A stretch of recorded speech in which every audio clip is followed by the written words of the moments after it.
남편은 나를 공항에 혼자 내버려 두고 떠났다. 7일 후 그는 집에 돌아와 가사도우미에게 물었다.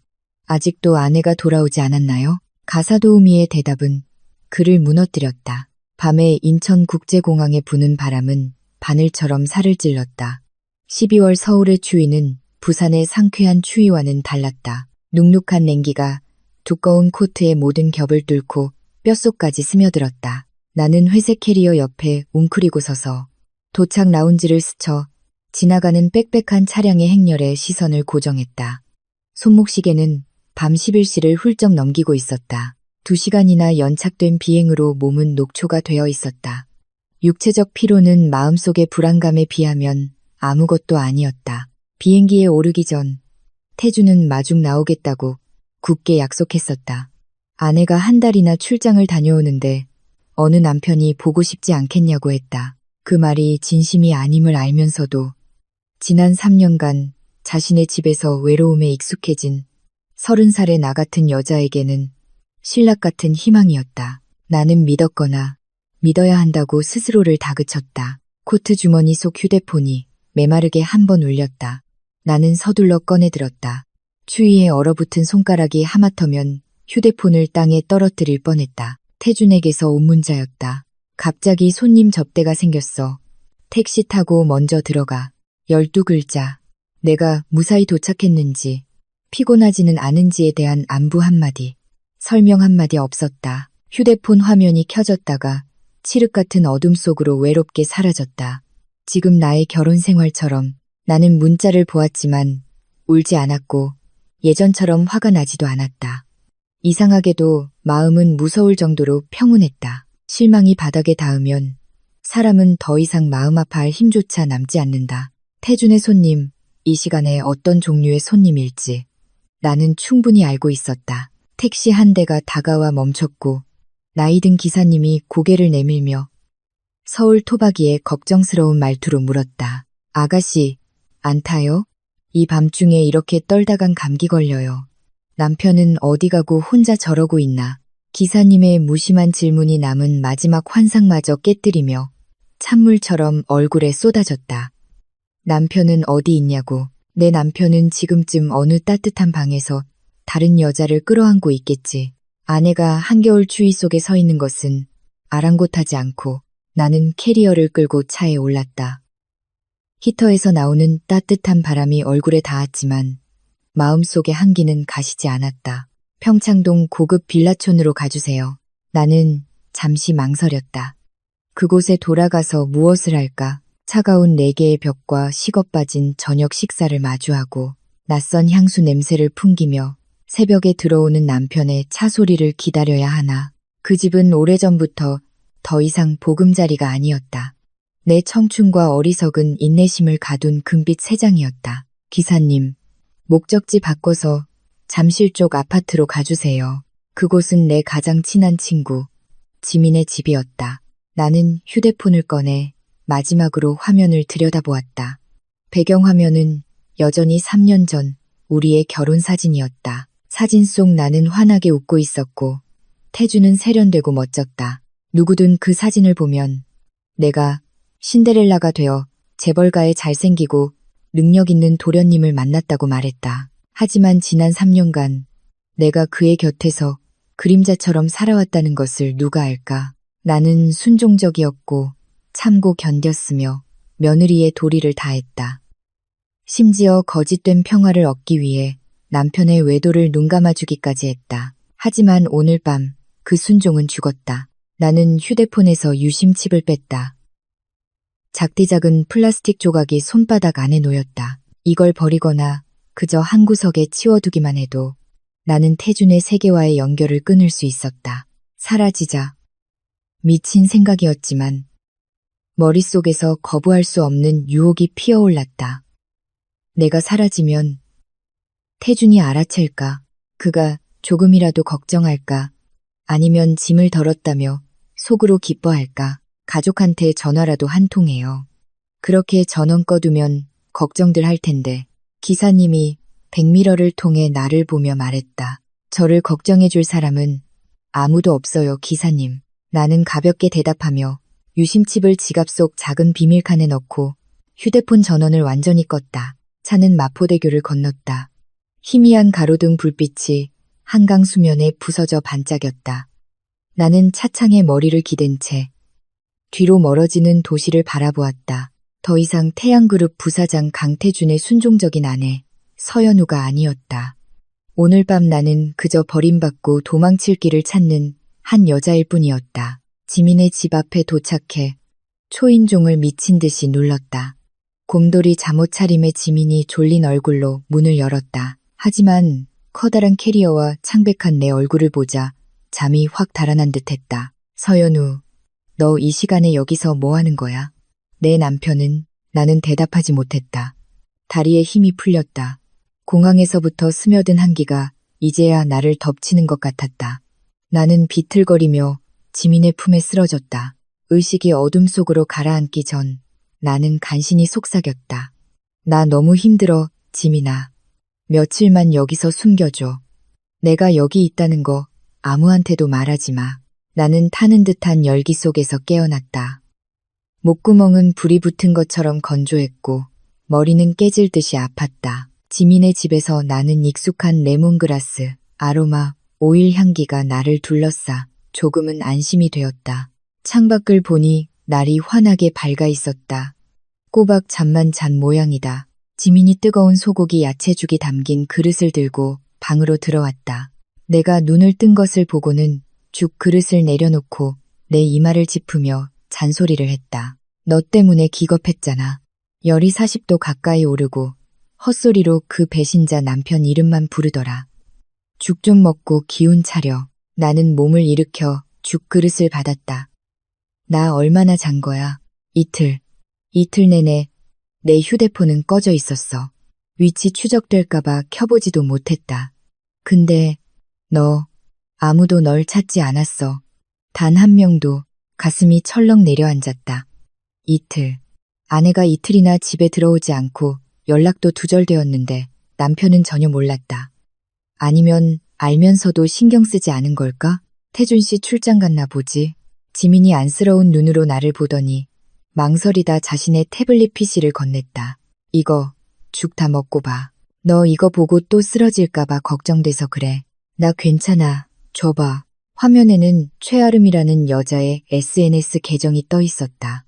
제주도의 한 오션뷰, 리조트에서 찍은 사진들이 눈에 들어왔다. 업로드 날짜는 내가 인천공항에서 떨고 있던 바로 그 시간과 일치했다. 사진 속 아름은 수영복 차림으로 와인잔을 들고 있었다. 사진의 한쪽 구석, 익숙한 남자의 어깨가 프레임에 걸렸다. 그 남자의 손목에 채워진 수억 원을 호가하는 명품 시계. 작년 결혼기념일에 내가 태준에게 선물한 것이었다. 사랑하는 사람과 함께하는 따뜻한 겨울 휴가. 모든 것에 감사해요. 오빠, 네가 헛소리하면서 부탁해서 고용한 탐정이야. 열에 들떠서도 그렇게 정신이 말짱할 줄은 몰랐네. 내 손 붙잡고 사람 좀 구해달라고 조사해달라고 빌었잖아. 나는 씁쓸하고 뒤틀린 웃음을 터뜨렸다. 내 잠재의식 속에서는 이미 태준을 믿지 않고 있었던 것이다.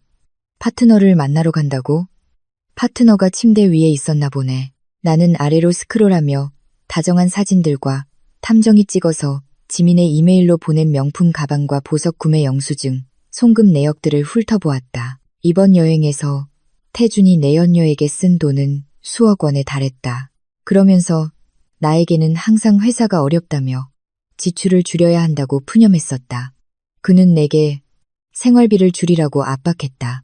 내가 스킨크림 하나를 살 때 망설였던 순간들, 남편의 양복 단추를 꿰매주며 수선비를 아꼈던 기억들이 떠올랐다. 내 희생, 내 알뜰함은 결국 그가 다른 여자에게 돈을 갖다 바치기 위한 것이었다. 분노는 불길처럼 타오르지 않았다. 대신 칼날처럼 차갑고 날카롭게 심장을 베었다. 나는 태블릿을 내려놓고 죽그릇을 들어먹기 시작했다. 한 숟갈 한 숟갈이 썼지만 억지로 삼켰다. 나는 건강해져야 했다. 이 고통 속에서 쓰러질 수는 없었다. 지민아, 나 좀 도와줘. 뭐든 말만 해. 내가 다 해줄게. 이 증거들 전부 출력해줘. 그리고 권 변호사님께 연락 좀 해줘. 전쟁을 준비하고 싶어. 이후 며칠은 아파트 방의 침묵 속에서 흘러갔다. 하지만 내 머릿속에서는 거대한 폭풍이 몰아치고 있었다. 나는 휴대폰을 켜지 않았다. 유령처럼 살며 매일 보내오는 보고서를 통해 남편의 삶을 관찰했다. 셋째 날, 태준과 아름은 백화점에서 쇼핑을 했다. 그는 활짝 웃고 있었다. 내 곁에서는 오래전에 사라진 미소였다. 넷째 날, 그들은 절에 가서 인연을 빌었다. 불륜을 저지르는 자가 인연을 빈다니 가소로웠다. 다섯째 날, 태주는 아름을 데리고 고급 오피스텔을 보러 갔고 계약서는 아름의 이름으로 작성되었다. 보고서가 올 때마다 내 마음은 조금씩 더 굳어졌다. 처음의 고통은 점차 경멸로 변해갔다. 내가 온 마음을 다해 사랑했던 남자는 이제 위선과 거짓으로 가득 찬 추악한 본 모습을 드러내고 있었다. 여섯째 날까지도 태주는 서울로 돌아오지 않았다. 그는 내 존재를 완전히 잊은 듯했다. 아마 내가 늘 그랬던 것처럼 평창동 집 침실에 틀어박혀 삐져 있을 거라 생각했겠지. 그는 내 순종과 인내를 너무나 자신했다. 그는 내가 유리장 안의 인형처럼 그가 놓아둔 자리에 가만히 앉아 감히 반항하지 못할 것이라 믿었다. 하지만 그 인형은 오늘 깨져버렸다. 연우야, 권 변호사님이 이 정도 증거면 네가 소송에서 이기기에 충분하대. 근데 너 정말 괜찮겠어? 강태준 네 집안 세력이 장난 아니잖아. 아버지가 가만히 안 있을 텐데. 나는 지민을 보며 단호한 눈빛으로 말했다. 나 이제 잃을 거 없어, 지민아. 청춘, 사랑, 믿음 전부 다 잃었어. 이제 내 명예와 내게 속한 것들을 되찾고 싶을 뿐이야. 일곱째 날 아침. 나는 창가에 앉아 고층 빌딩 위로 비추는 희미한 겨울 햇살을 바라보았다. 마음속에서 이상한 긴장감이 차올랐다. 오늘은 태준이 그룹 송년회에 참석해야 하는 날이었다. 관례에 따라 행복한 가정의 이미지를 유지하기 위해 아내를 동반해야 했다. 그때가 바로 그가 집으로 돌아올 시간이었다. 그리고 그가 그 집이 일주일 내내 텅 비어 있었다는 사실을 깨닫게 될 순간이었다. 나는 태준의 얼굴을 상상해 보았다. 당황할까? 아니면 분노할까? 궁금하던 차에 지민의 전화가 울렸다. 화면에 뜬 박 여사님이라는 이름. 나는 가사도우미 아주머니에게 무슨 일이 생기면 지민에게 연락하라고 일러두었었다. 그 집에서 내가 유일하게 믿는 사람이었다. 나는 지민에게 스피커폰으로 받으라고 손짓했다. 박 여사님의 목소리는 두려움으로 떨리고 있었다.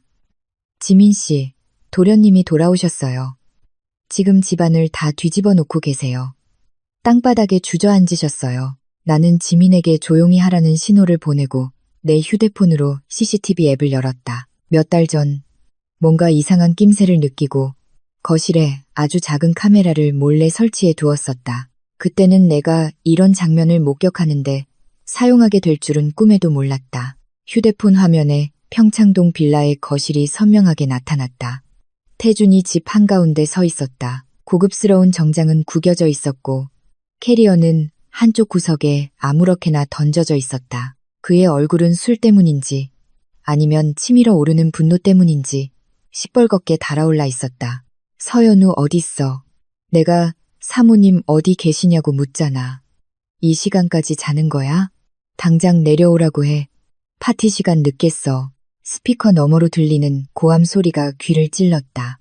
박 여사님은 벽 한 구석에 붙어서서 두 손을 맞잡고 벌벌 떨고 있었다. 그녀는 마음이 따뜻한 분으로 나를 친딸처럼 아껴주셨기에 지난 일주일간 나를 감싸주었다. 태준이 집 전화로 전화를 걸 때마다 내가 자고 있다거나 씻고 있다고 둘러댔지만 이제는 더 이상 숨길 수 없었다. 도련님, 저기요는 무슨 내려오라고 하라고 또 출장 선물 안 사왔다고 삐진 거야? 여자들이란 정말 피곤해. 태주는 넥타이를 느슨하게 풀며 경멸과 초조함이 가득한 표정으로 말했다. 그는 여전히 내가 위층에서 달래주기를 기다리며 토라져 있다고 믿고 있었다. 갑의 위치에 익숙한 그의 오만한 습관이 그 어떤 의심도 품지 못하게 했다. 도련님, 사모님 댁에 안 계십니다. 뭐, 어디 갔는데? 장 보러 갔어? 아니면 친정에 갔나? 태주는 멈칫하며 미간을 찌푸렸다. 아닙니다. 도련님께서 파트너 마중 나가신 그날 밤 이후로 사모님은 집에 돌아오신 적이 없습니다. 박 여사님은 용기를 내어 고개를 들어 주인을 쳐다보았다. 화면 속 공간이 얼어붙는 것 같았다. 나는 태준의 얼굴에 떠오른 경악을 똑똑히 보았다. 그는 그 자리에 못 박힌 듯 서서 눈을 크게 뜨고 가사도우미를 멍하니 바라보았다. 당신 지금 뭐라고 했어? 다시 말해봐. 태준의 목소리가 섬뜩할 정도로 낮아졌다. 그날 밤 사모님은 돌아오지 않으셨습니다. 새벽까지 문을 열어두고 기다렸지만 보이지 않았고 전화는 꺼져 있었습니다. 지난 7일 동안 사모님은 단 한순간도 집에 들르지 않으셨어요. 저는 도련님께서 아시는 줄 알았습니다. 사모님이 도련님과 함께 계신 줄 알았어요. 쨍그랑 메마른 파여름과 함께 탁자 위에 고풍스러운 도자기가 태준의 손에 의해 바닥으로 떨어져 산산조각 났다. 그는 박 여사님에게 달려들어 멱살을 잡고 소리쳤다. 왜 이제야 말하는 거야? 왜 나한테 보고하지 않았어? 도련님께서 전화를 받지 않으셨습니다. 휴대폰도 계속 꺼져 있었고요. 태주는 박 여사님을 놓아주고 몇 걸음 물러섰다. 그는 휴대폰을 꺼내 떨리는 손가락으로 번호를 눌렀다. 그가 나에게 전화하고 있다는 것을 알았지만 그 유심칩은 지금 여기서 수십 킬로미터 떨어진 내 지갑 속에서 차갑게 잠들어 있었다. 고객님께서 전화를 받을 수 없어. 나는 태준을 잠식하기 시작한 공황 상태를 보았다. 그것은 아내를 사랑하는 남편의 걱정이 아니었다. 상황을 통제하지 못하게 된 자의 두려움이었다. 그는 계단을 뛰어 올라가 침실로 달려갔다가 다시 부엌으로 내려와 상처 입은 짐승처럼 온 집안을 뒤졌다. 아무도 없었다. 텅 빈 집. 태주는 거실로 돌아왔다. 핏기 하나 없는 얼굴이었다. 그는 그날 밤 인천공항의 혹독한 추위 속 밤을 떠올렸다. 그는 아름을 맞이하기 위해 나를 그곳에 내버려 두었다. 그는 내가 당연히 택시를 타고 돌아와 부엌에서 묵묵히 밥을 짓고 그가 베풀어주는 남은 애정을 기다릴 것이라고 확신했다. 하지만 나는 돌아오지 않았다. 현금 한 푼 없는 약한 여자. 나는 늘 그의 부속 카드를 썼지만 지난 일주일간 단 한 번도 카드를 긁지 않았다. 서울에는 친척도 없었다. 부모님은 돌아가셨고 다른 가족들은 멀리 살았다. 그녀가 어디로 갈 수 있었을까? 사고, 납치? 아니면 자살? 그 생각이 태준의 머리를 스친 듯 그의 다리가 풀렸다. 그는 비틀거리다 깨진 도자기 조각들 옆 바닥에 그대로 무릎을 꿇고 주저앉았다. 그는 두 손으로 머리를 감싸 쥐고 정성껏 손질한 머리카락을 헝클어뜨렸다. 아니야, 그럴 리가 없어. 그가 중얼거렸다. 나는 화면 속에서 무너져 내리는 남자를 보며 통쾌함과 씁쓸함이 뒤섞인 감정을 느꼈다. 두려운가? 세상에 보여주기 위한 착한 아내, 늙은 부모님을 돌봐주고 뒤에서 묵묵히 집안을 관리해주어 당신이 마음껏 바람을 피울 수 있게 해준 그 장기말을 잃을까봐 두려운가? 아니면 가문의 명예를 목숨보다 중시하는 당신의 아버지, 강 회장님이 아내를 실종시킨 사실을 알면 당신을 죽이려 들까봐 두려운가? 이유가 무엇이든 그 비참한 모습은 참으로 꼴사나웠다. 지민의 전화가 울렸다. 태준의 번호였다. 지민이 나를 보며 눈썹을 치켜떴다. 받을까? 받아. 스피커폰 켜고 나는 고개를 끄덕이며 차분하게 말했다. 지민이 헛기침을 한 번 하고 짜증 섞인 목소리로 전화를 받았다. 여보세요. 왜 이렇게 전화를 해대요? 서연우, 너한테 갔어? 태준의 목소리가 공황 상태로 갈라져 전화기 너머로 터져 나왔다. 연우요? 자기 와이프는 자기가 알아야지. 왜 저한테 물어요? 지민의 연기는 완벽했다. 장난치지 마. 가사도우미가 일주일째 집에 안 들어왔다고 했어. 너한테 연락 왔어. 안 왔어. 뭐라고요? 연우가 실종됐다고요. 당신 남편 맞아? 아내가 없어진 지 일주일이 지나서야 찾다니. 세상에, 내 친구한테 무슨 일 생기면 내가 가만 안 둬. 시끄러워. 연락 오면 당장 집으로 오라고 해. 아무것도 탓하지 않을 테니까. 제발 오라고만 전해. 태주는 소리쳤지만 떨리는 목소리는 그의 두려움을 고스란히 드러냈다. 몰라요. 난 당신이랑 같이 출장 간 줄 알았지. 이 나쁜 자식아. 지민은 전화를 끊고 나를 향해 득에양양하게 웃었다. 내 연기 어땠어? 저놈 아주 혼쭐이 났겠지. 나는 웃지 않았다. CCTV 화면을 다시 들여다보았다. 태주는 여전히 바닥에 주저앉아 있었지만 이제는 비서에게 전화를 걸어 병원과 영안실을 수소문하라고 소리치고 있었다. 이 숨바꼭질 놀이를 끝낼 시간이 되었다. 더 이상 죄인처럼 숨어 지내고 싶지 않았다. 나는 피해자였고 당당하게 빛으로 걸어 나가야 했다. 지민아, 준비해. 저 사람 곧 내 집도 기억해낼 거야. 조만간 여기로 쳐들어올게 분명해. 만나려고. 만나야지. 이 증거들을 마주하고도 과연 걱정하는 남편 연기를 얼마나 더 할 수 있을지 봐야겠어. 나는 자리에서 일어나 옷매무새를 가다듬고 책상 위에 사진 뭉치를 집어들었다. 내 눈빛은 칼날처럼 차가웠다. 문이 부서져라. 두드리는 소리와 함께 초인종이 요란하게 울렸다. 태주는 내 생각보다 빨리 도착했다.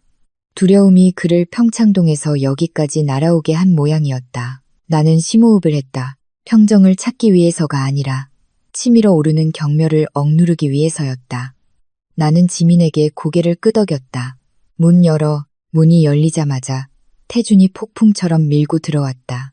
그의 모습은 처참할 정도로 흐트러져 있었다. 넥타이는 비뚤어져 있고 머리는 헝클어졌으며 두 눈은 핏발이 서 있었다. 소파에 태연하게 앉아있는 나와 눈이 마주친 순간 그의 몸이 굳었다. 그 순간 나는 그의 얼굴에 안도감이 스치는 것을 보았지만 그것은 곧 익숙한 분노로 바뀌었다. 가부장적인 본능이 그 어느 때보다 강하게 솟아올랐다.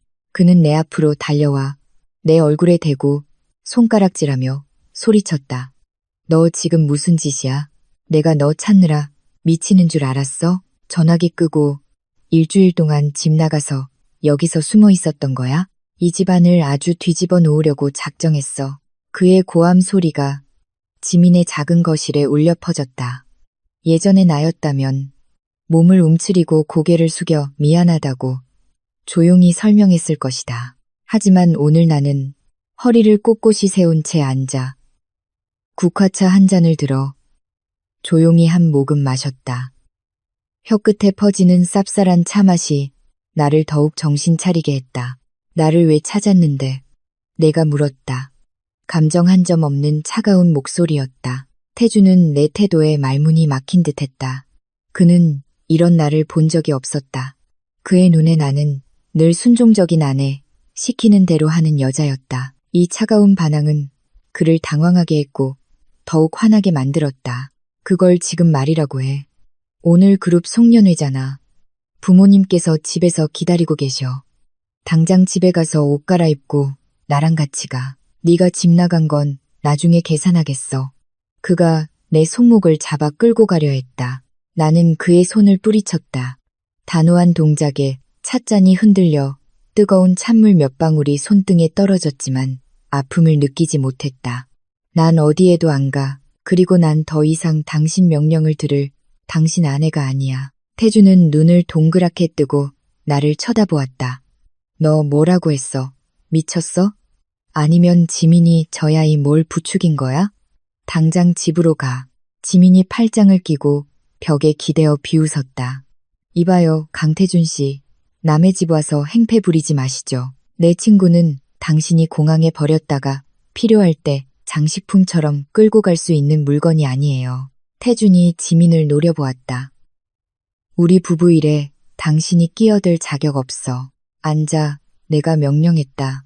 목소리는 크지 않았지만 태준이 나를 돌아보게 할 만큼의 힘이 있었다. 나는 찻잔을 테이블에 내려놓았다. 도자기와 유리가 부딪히는 소리가 메마르게 울렸다. 앉으라고 했어. 우리 얘기 좀 해야겠어. 계산하고 싶다고 했지. 좋아. 오늘 내가 당신이랑 제대로 계산해 줄게. 깨끗하게. 태주는 분한 듯 맞은편 의자에 앉았다. 그는 넥타이를 풀며 억지로 참는 듯 숨을 내쉬었다. 좋아. 할 말 있으면 빨리 해. 나 시간 별로 없어. 나는 그를 보았다. 한때 남편이라 불렀던 남자. 지금은 어쩌면 저렇게 낯설고 혐오스러운지. 나는 지민이 미리 출력해둔 두툼한 서류철을 꺼내 그의 앞으로 밀었다. 이거나 봐. 똑똑히. 태주는 의심스러운 표정으로 서류철을 흘끗 보았다. 그가 첫 장을 넘겼다. 제주도 호텔 로비에서 그와 아름이 열정적으로 키스하는 사진이 그의 눈을 찔렀다. 태준의 얼굴빛이 시뻘겋게 달아올랐다가 하얗게 질리고 다시 잿빛으로 변했다. 그의 손이 떨렸다. 그는 다음 장들을 빠르게 넘겼다. 송금 내역, 쇼핑 사진, 절에 간 사진, 아름의 이름으로 된 오피스텔 계약서. 모든 것이 날짜와 시간까지 명확하게 기록되어 있었다. 그가 고개를 들어 나를 보았다. 두 눈은 경악으로 가득 차 있었다. 그는 자신이 애정 행각에 빠져 있는 동안 집에 있던 아내가 자신의 모든 동선을 파악하고 있었다는 것을 상상도 못했을 것이다. 너, 날 감시했어? 나는 비웃었다. 감시라는 단어 쓸 필요 없어. 그냥 내 남편이 얼마나 고생스럽게 출장을 다니는지 알아봤을 뿐이야. 알고 보니 당신의 출장은 내연녀 침대 위에서 하는 거였더군. 한겨울 밤에 아내를 내버려 두고 만나러 간 중요한 파트너가 바로 그 여자였고, 태주는 서류철을 책상에 내던지며 억지로 태연한 척했다. 내가 오해하는 거야. 그 여자는 정말 비즈니스 파트너고 이 사진들은 그냥 오해를 살 만한 각도에서 찍힌 것뿐이야. 돈은 프로젝트 성금이었고 나는 그의 서투른 변명을 끊으며 소리내어 웃었다. 내가 3살짜리 어린애인 줄 알아?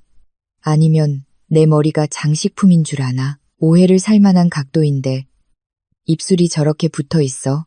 프로젝트 성금인데 명품백을 사고 개인 명의로 집을 사. 내 지성을 무시하지 마. 태주는 입을 다물었다. 더 이상 부인할 수 없다는 것을 알았다. 진실은 눈앞에 벌거벗은 채 드러나 있었다. 그는 전략을 부인해서 뻔뻔함으로 바꿨다. 그는 의자에 등을 기대고 다리를 꼬며 될 대로 되라는 식의 표정을 지었다. 그래서 뭐, 남자가 밖에서 좀 놀 수도 있지. 중요한 건 내가 집에 돌아오고 너한테 생활비 줬다는 거 아니야. 뭘 그렇게 유난을 떨어. 이 집안을 박살낼 셈이야. 이 집안을 박살낸 건 당신이지 내가 아니야. 나는 그의 눈을 똑바로 쳐다보며 한마디 한마디 못을 박듯 말했다. 난 남편을 공유하며 살 생각 없어. 아내를 쓰레기처럼 여기는 남편도 용납 못해. 당신은 공항에 나를 버렸고 내 생사에 대해 한마디 묻지도 않았어. 내가 여기서 아파 누워있는 동안 당신은 애인이랑 여행을 갔지. 내가 당신을 용서할 것 같아? 태주는 입꼬리를 올리며 비웃었다. 용서 안 하면 어쩔 건데. 이혼. 잘 생각해봐. 내 손에 뭐가 있는데. 집은 우리 부모님 집이고 돈은 내가 벌어. 넌 그냥 빌부터 사는 기생충일 뿐이야. 나랑 헤어지면 뭘로 먹고 살 건데?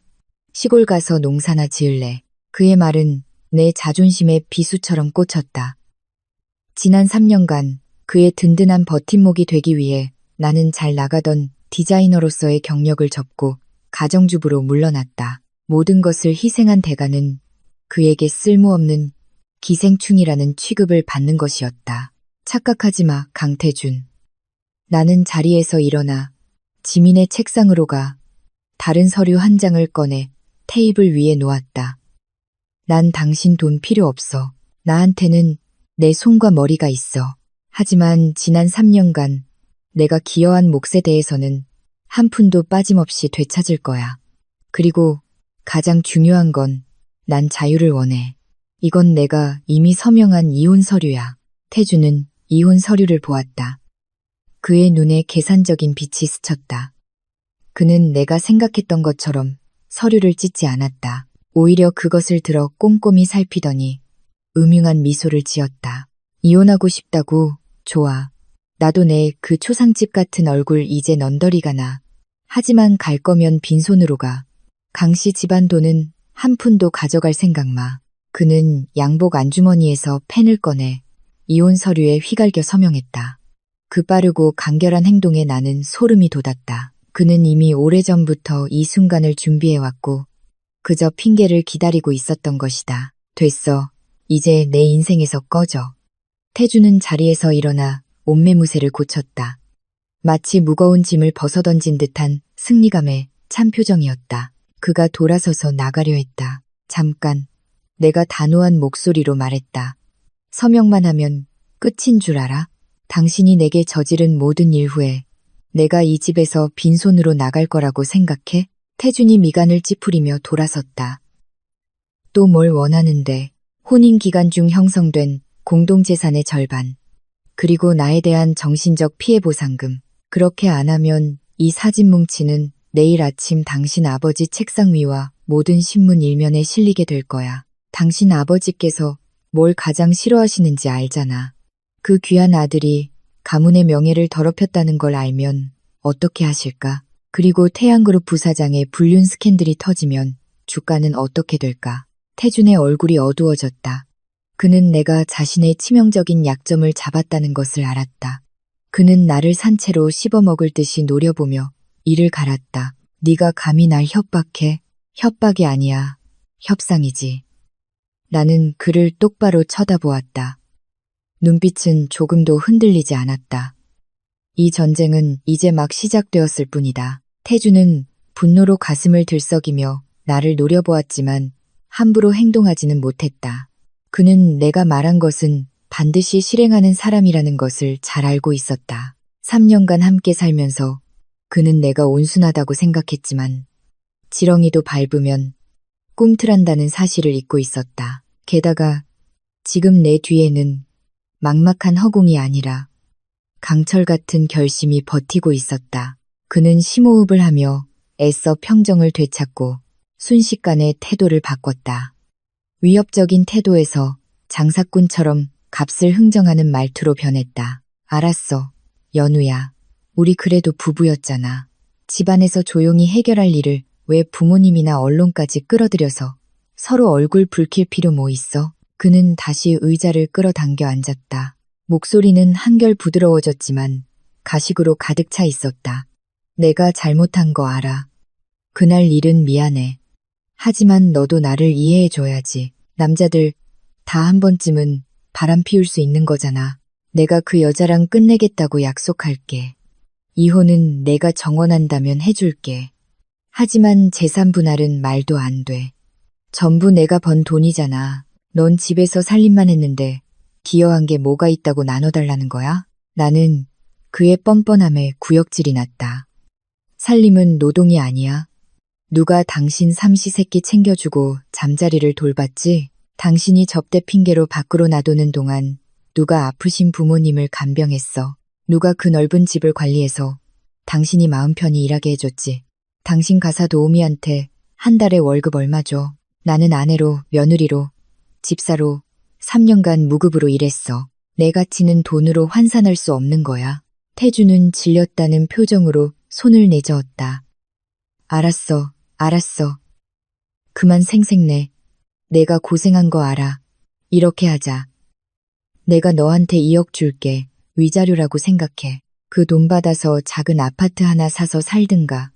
옷가게라도 차려서 살아. 이 정도면 아주 후한 조건이야. 2억. 그는 내 3년의 청춘과 명예를 2억 원으로 평가했다.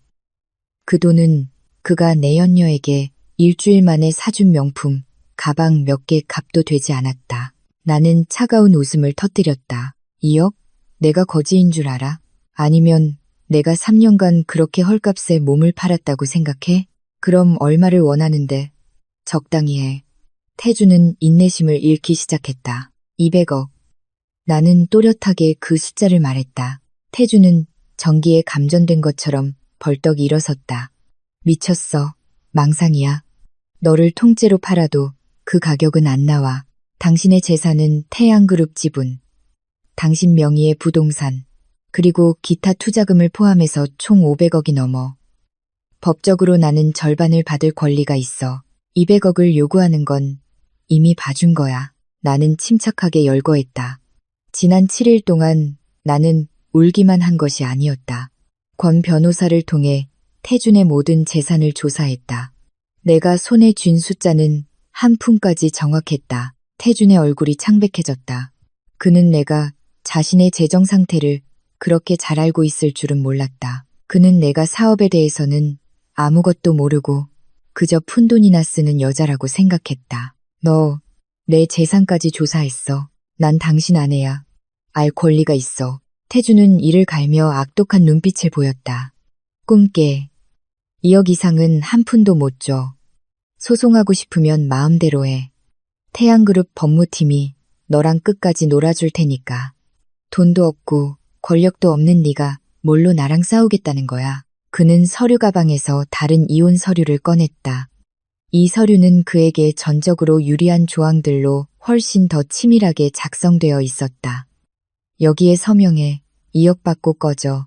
그러지 않으면 넌 빈손으로 쫓겨나고 사회적으로 매장될 거야. 내가 이 사회 전체에 네가 얼마나 문란하고 돈에 눈이 멀어 남자를 따라 집 나간 여자인지 알려줄 테니까. 태준의 비열함은 바닥을 쳤다.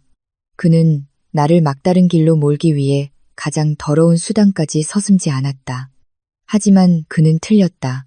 나는 더 이상 두렵지 않았다. 나는 그가 내민 이혼 서류를 받아 훑어본 뒤 그의 눈앞에서 반으로 다시 내 조각으로 찢어버렸다. 종이가 찢어지는 소리가 유쾌하게 들렸다. 나는 그 조각들을 그의 얼굴에 던졌다. 서명 안 해. 법정에서 보자. 그리고 여론을 마주할 준비나 잘해도. 나는 지민을 향해 돌아섰다. 지민아, 손님 배웅해. 지민은 즉시 일어나 문을 열고 밖을 가리켰다. 나가주시죠. 우리 집은 이런 비겁한 남자는 받지 않습니다. 태주는 자리에서 일어나 옷에 묻은 종이 조각들을 털어내며 증오의 찬 눈으로 나를 보았다. 좋아. 똑똑히 기억해. 넌 오늘을 후회하게 될 거야. 그는 문을 쾅 닫고 씩씩거리며 떠났다. 방은 다시 조용해졌다. 나는 의자에 털썩 주저앉았다. 마치 생사를 건 전투를 치른 기분이었다. 긴장으로 손발이 떨렸지만 마음은 이상하게 가벼웠다. 나를 짓밟았던 자의 뺨을 때리고 당당히 맞설 수 있었다. 지민이 옆에 앉아 내 손을 잡았다. 잘했어, 연우야. 정말 대단해. 하지만 저놈이 저렇게 협박하니까 걱정된다. 진짜로 그러면 어떡해. 진짜로 그럴 거야. 나는 확신에 차 말했다. 강태주는 소인배야. 어떤 수단과 방법도 가리지 않을 거야. 하지만 나도 준비되어 있어. 나는 휴대폰을 들어 권 변호사에게 전화했다. 변호사님, 소송 서류 준비해 주세요. 그리고 언론 대응 방안도 같이 준비해 주세요. 전쟁은 시작됐어요. 내 예상대로 태주는 하루도 나를 가만두지 않았다. 다음 날 아침 눈을 뜨자마자 지민이 태블릿 PC를 들고 허둥지둥 방으로 뛰어들어왔다. 연우야, 큰일 났어. 너 신문에 났어. 나는 태블릿을 받아들고 인터넷 뉴스 사이트들을 훑어보았다. 눈에 들어온 것은 자극적인 제목의 기사들이었다. 태양그룹 부사장 부인, 7일간 외간 남자와 밀월여행, 아픈 남편 내팽개쳐, 재벌가 결혼 생활에 이면, 아내의 외도와 남편의 인내, 태양그룹 사모님의 비밀 애인 드러나. 기사 아래에는 서툴지만 악의적인 합성 사진들이 첨부되어 있었다. 그들은 내가 대학 시절 남자 동창과 함께 찍은 사진에서 동창의 얼굴을 모자이크 처리하여 의심스러운 분위기를 연출했다. 기사 내용은 터무니없는 날조였다.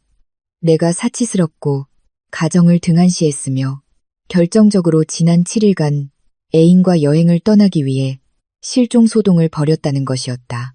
태주는 집에서 걱정하며 나를 찾아 헤맸다고 했다. 여론은 즉시 들끓었다. 나를 향한 욕설과 비난 댓글이 빗발쳤다. 배가 불렀네.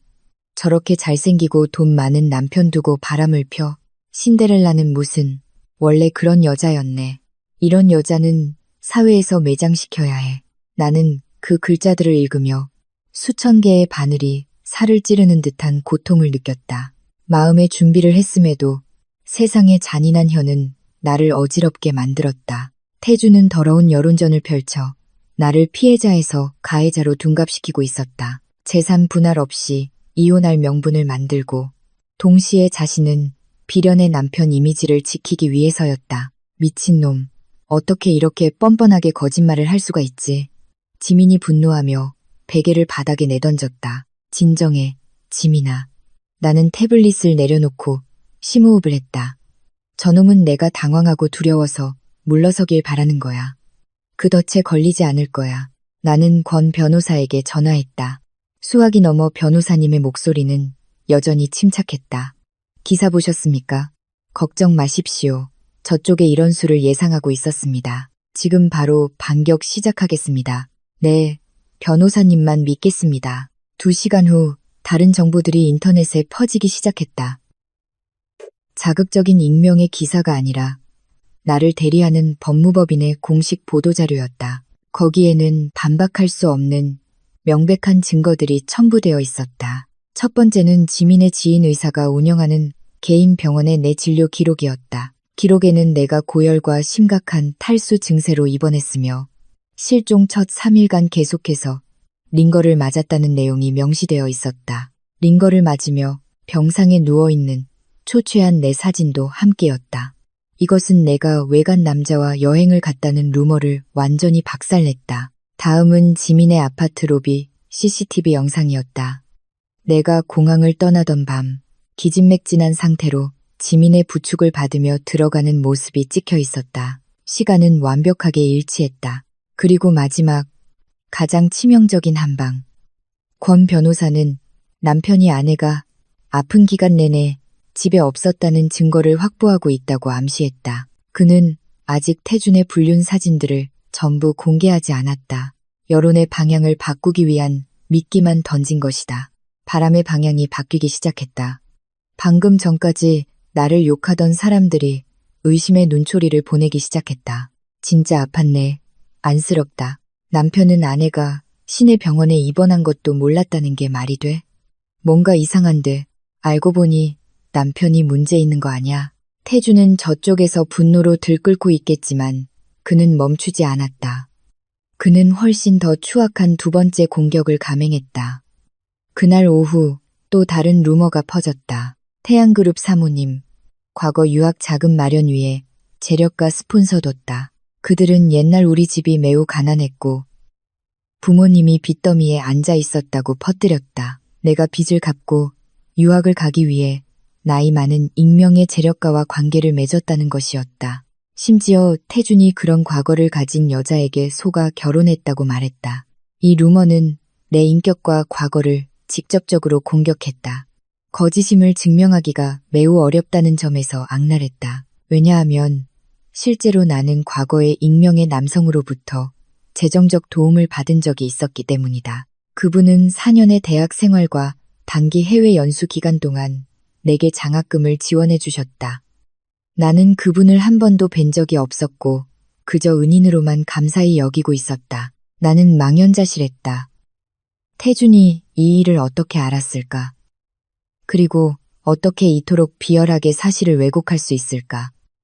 내 휴대폰은 모르는 번호로 계속 울렸다. 분명 기자들이었다. 나는 전원을 끄고 방구석에 웅크리고 앉았다. 무력감이 스며들었다.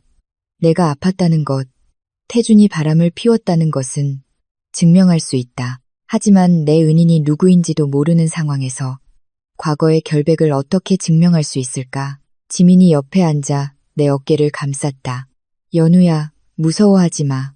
떳떳하면 두려울 거 없어. 하지만 난 그분이 누군지 몰라. 지민아. 만약 그분에게 정말 나쁜 의도가 있었다면, 이제 와서 태준이 이걸 들추어내면 난 어떡해? 내가 절망에 빠져 있을 때 초인종이 울렸다. 나는 깜짝 놀랐다. 기자들이 여기까지 찾아온 걸까? 지민이 현관문 렌즈로 밖을 내다보더니 눈을 동그랗게 뜨고 돌아왔다. 연우야, 내 시아버지셔. 강 회장님, 나는 얼어붙었다. 시아버지. 태양그룹의 회장이자 강씨 집안의 가장 큰 권력자. 태준이 늘 두려워하는 그분. 그는 지금 해외 출장 중이 아니었던가.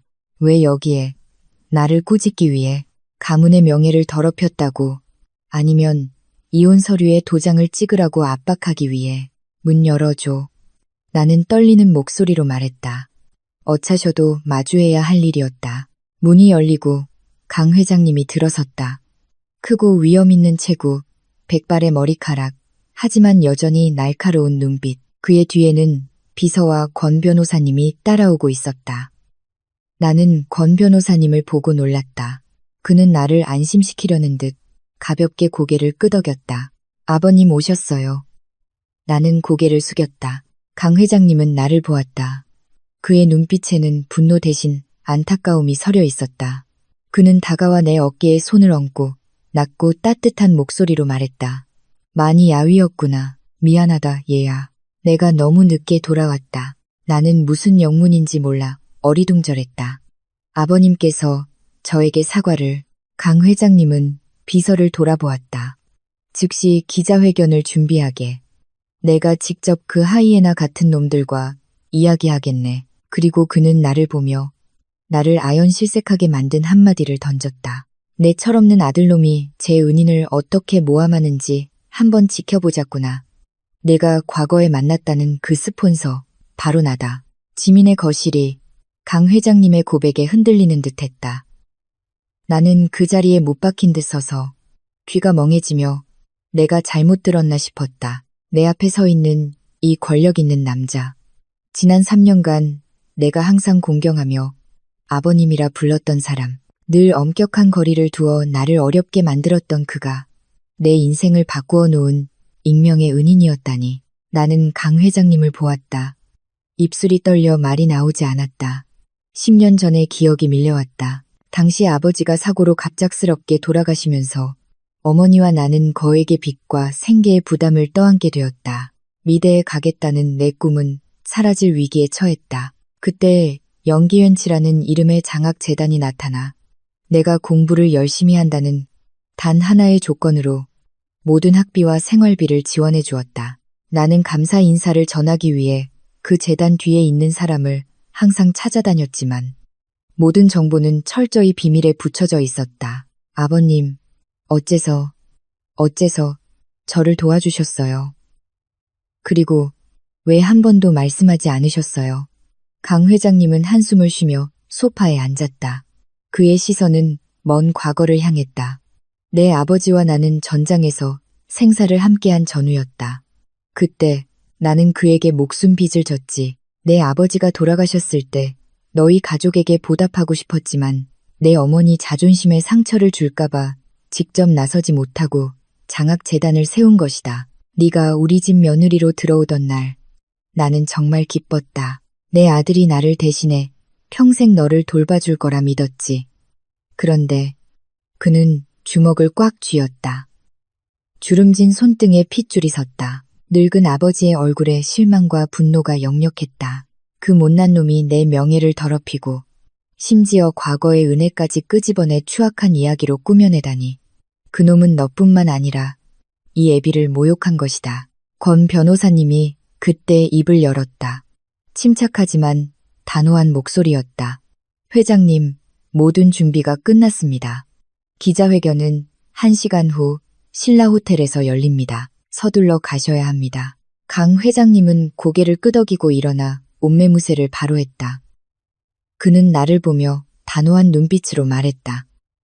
연우야, 나랑 같이 가자. 오늘 내가 내 억울함을 풀어주겠다. 이 강민철의 며느리를 함부로 건드릴 수 있는 사람은 아무도 없다.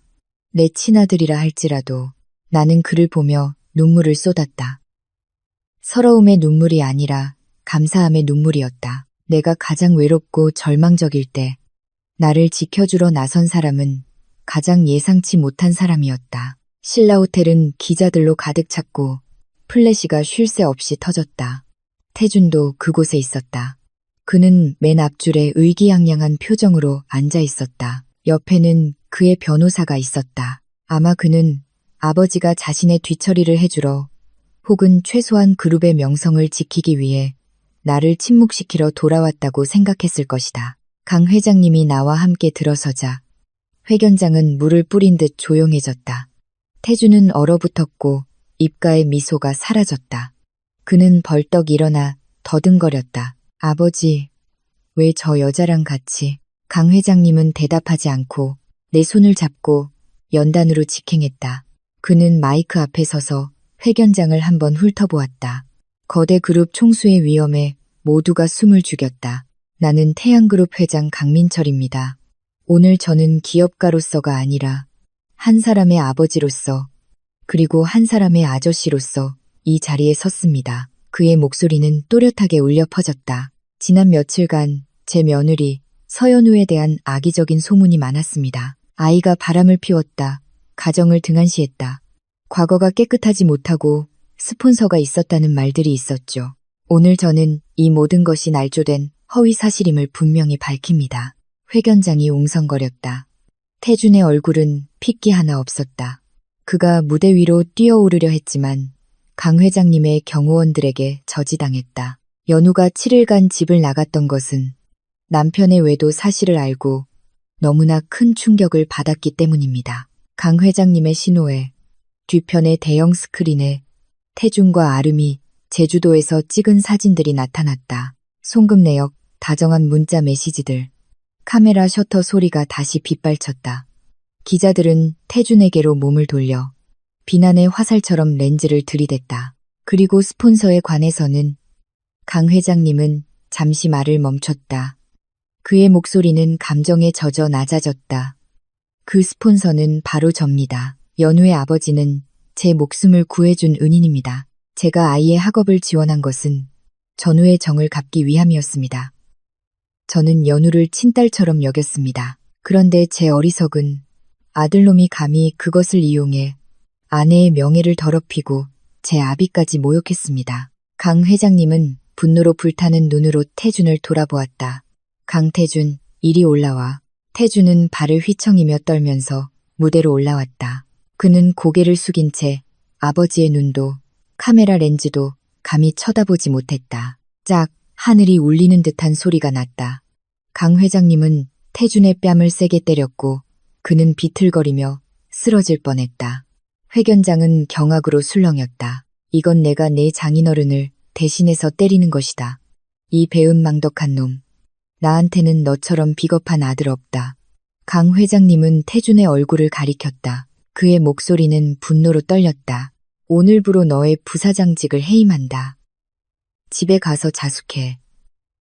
그리고 연우야, 네가 이혼을 원한다면 나는 전적으로 지지한다. 너는 저런 놈보다 100배는 더 좋은 남자를 만날 자격이 있다.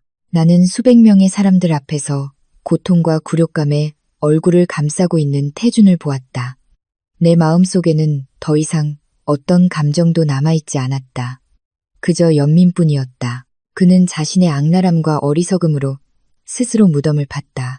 그 충격적인 기자회견 이후 여론은 180도 바뀌었다.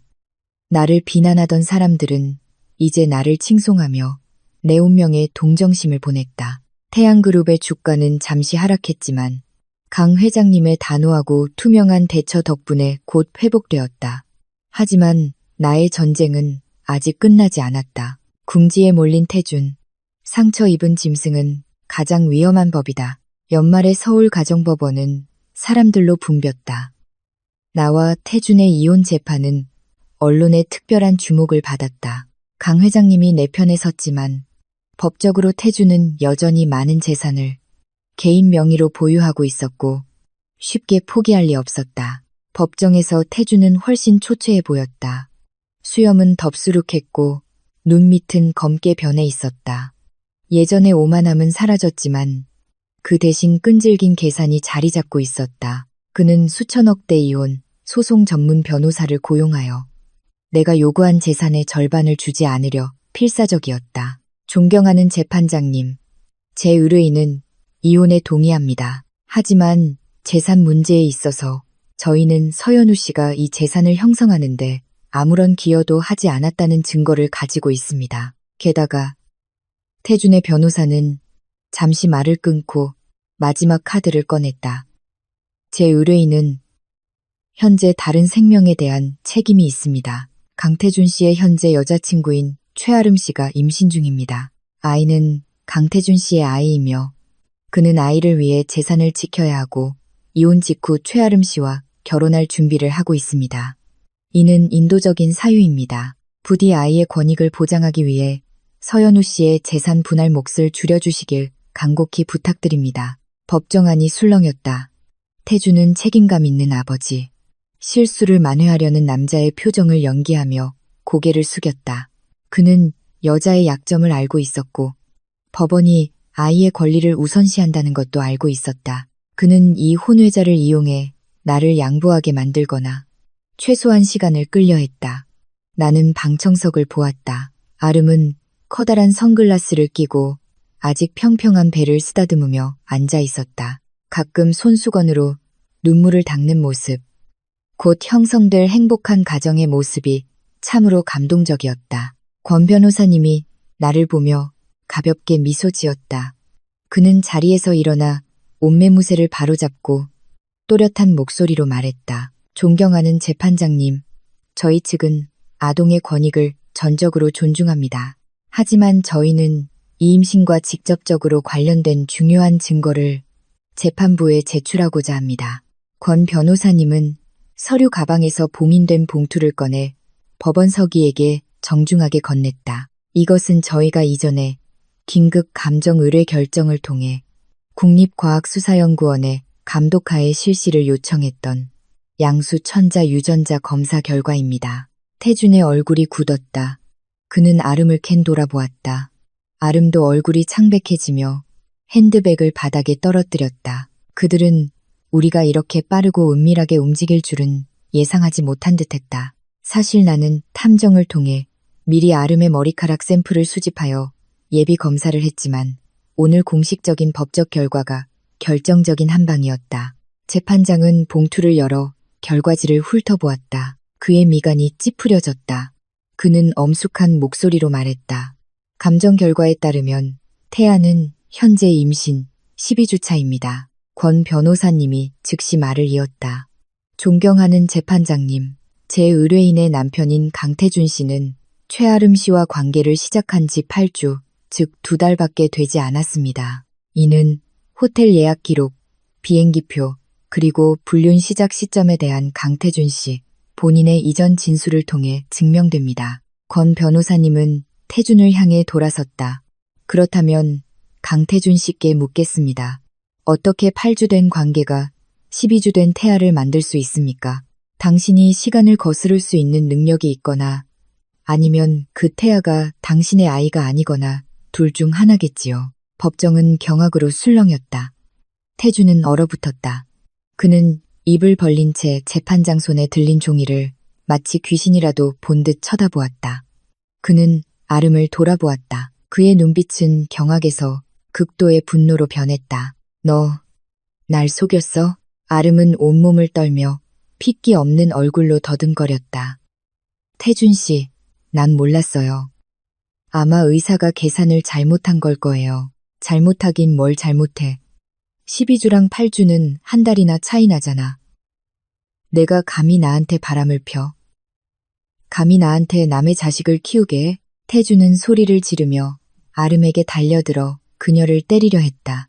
법정 경위들이 겨우 그를 제지했다. 혼란스럽고 비극적인 광경이었다. 불과 몇 분 전까지만 해도 아이를 위해 돈이 필요하다고 주장하던 남자가 이제 자신이 남의 아이를 키울 뻔했다는 사실을 알게 된 것이다. 이 굴욕은 아버지가 때린 뺨보다 더 고통스러웠을 것이다. 그는 아내와 명예를 잃었고 이제는 내연녀에게까지 처절하게 속았다. 나는 경찰의 손에서 발버둥치며 아름을 욕하는 태준을 보았다. 그가 불쌍했다. 평생을 계산하며 살아온 남자가 가장 저급한 계산에 걸려 넘어진 것이다. 그게 다가 아니야. 강태준. 법정 문 쪽에서 낮고 힘있는 목소리가 울려 퍼졌다. 모두의 시선이 그곳으로 쏠렸다. 키가 크고 태준과 어딘가 닮았지만 더 잘생기고 강직해 보이는 젊은 남자가 들어섰다. 그는 세련된 검은 정장을 입고 당당한 풍채를 뽐냈다. 진우, 태준의 이복 동생인 강진우였다. 진우의 등장은 법정의 분위기를 더욱 긴장시켰다. 태준이 핏발선 눈으로 진우를 보았다. 내가 여긴 왜 왔어? 날 비웃으러 왔어? 진우는 태준에게 바로 대답하지 않았다. 그는 증인석 앞으로 걸어와 재판부에 고개 숙여 인사한 뒤 태준을 돌아보았다. 그의 입가에 의미심장한 미소가 걸려 있었다. 형을 비웃으러 온 게 아니야. 정신 차리게 해주러 왔지. 형은 한 번이라도 생각해 본 적 있어? 왜 아름처럼 명확한 여자가 형이 아내에게 질려갈 때쯤 갑자기 나타났을까? 왜 그녀가 형의 취향을 그렇게 잘 알고 형이 원하는 대로 맞춰줬을까? 태주는 굳었다. 그의 눈에 의심이 싹트기 시작했다. 무슨 소리야? 진우가 자신의 비서에게 신호를 보냈다. 법정의 대형 스크린에 영상이 재생되었다. 영상 속에는 아름이 시끄러운 술집에서 문신을 한 남자와 다투는 모습이 담겨 있었다. 돈 받았으면 꺼져. 내 큰일 망치지 말고.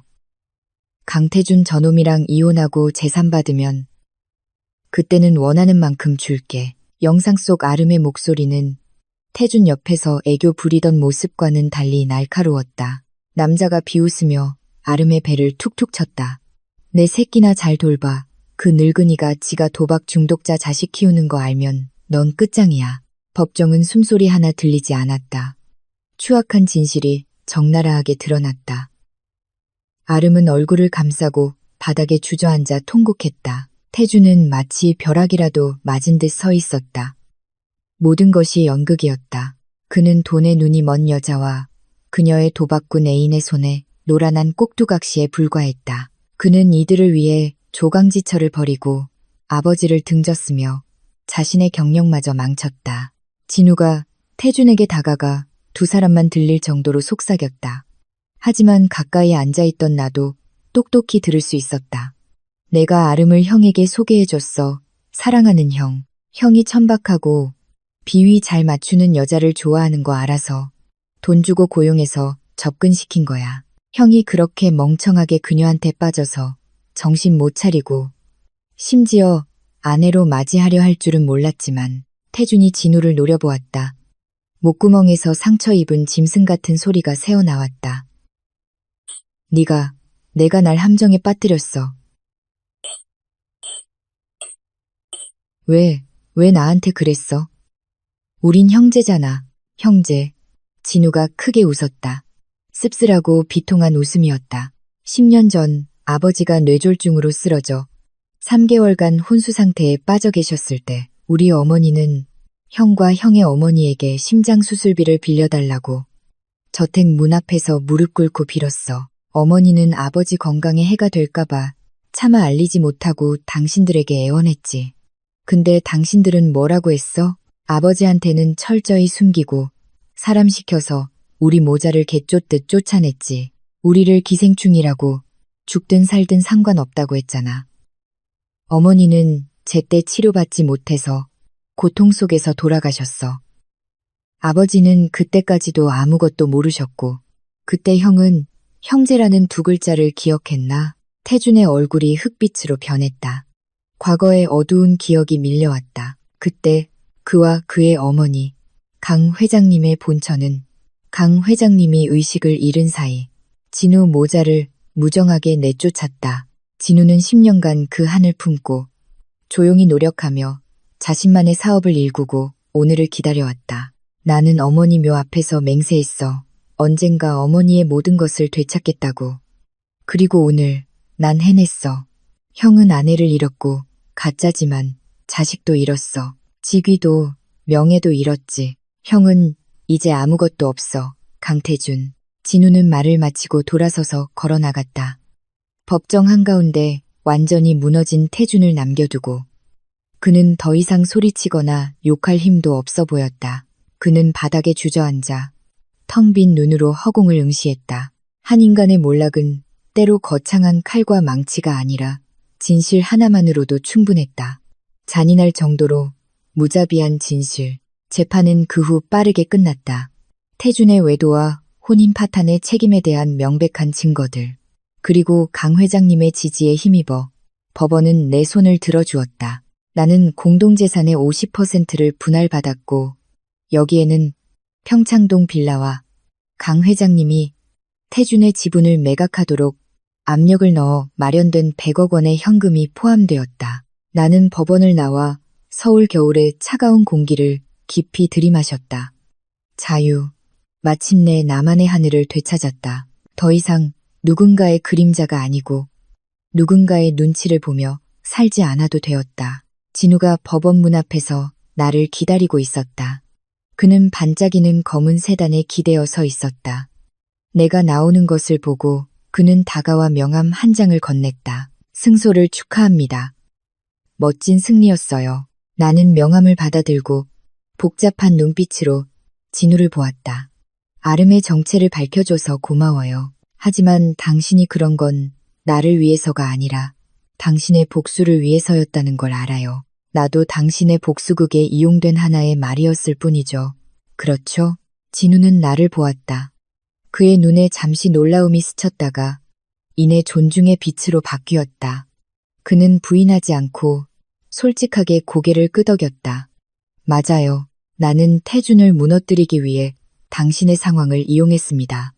그 점에 대해서는 미안하게 생각합니다. 하지만 당신의 디자인 재능은 진짜예요. 당신이 서재에서 몰래 그리던 스케치들을 봤습니다. 영혼이 있었어요. 그는 내 손에 들린 명함을 가리켰다. 별의 바다는 내가 부산에 새로 설립한 패션 회사입니다. 나는 당신처럼 독창적인 사고와 섬세한 감각을 가진 크리에이티브 디렉터가 필요해요. 서울은 당신에게 너무 좁고 슬픈 기억이 많아요. 부산으로 가요. 그곳이야말로 당신이 빛날 자격이 있는 하늘입니다.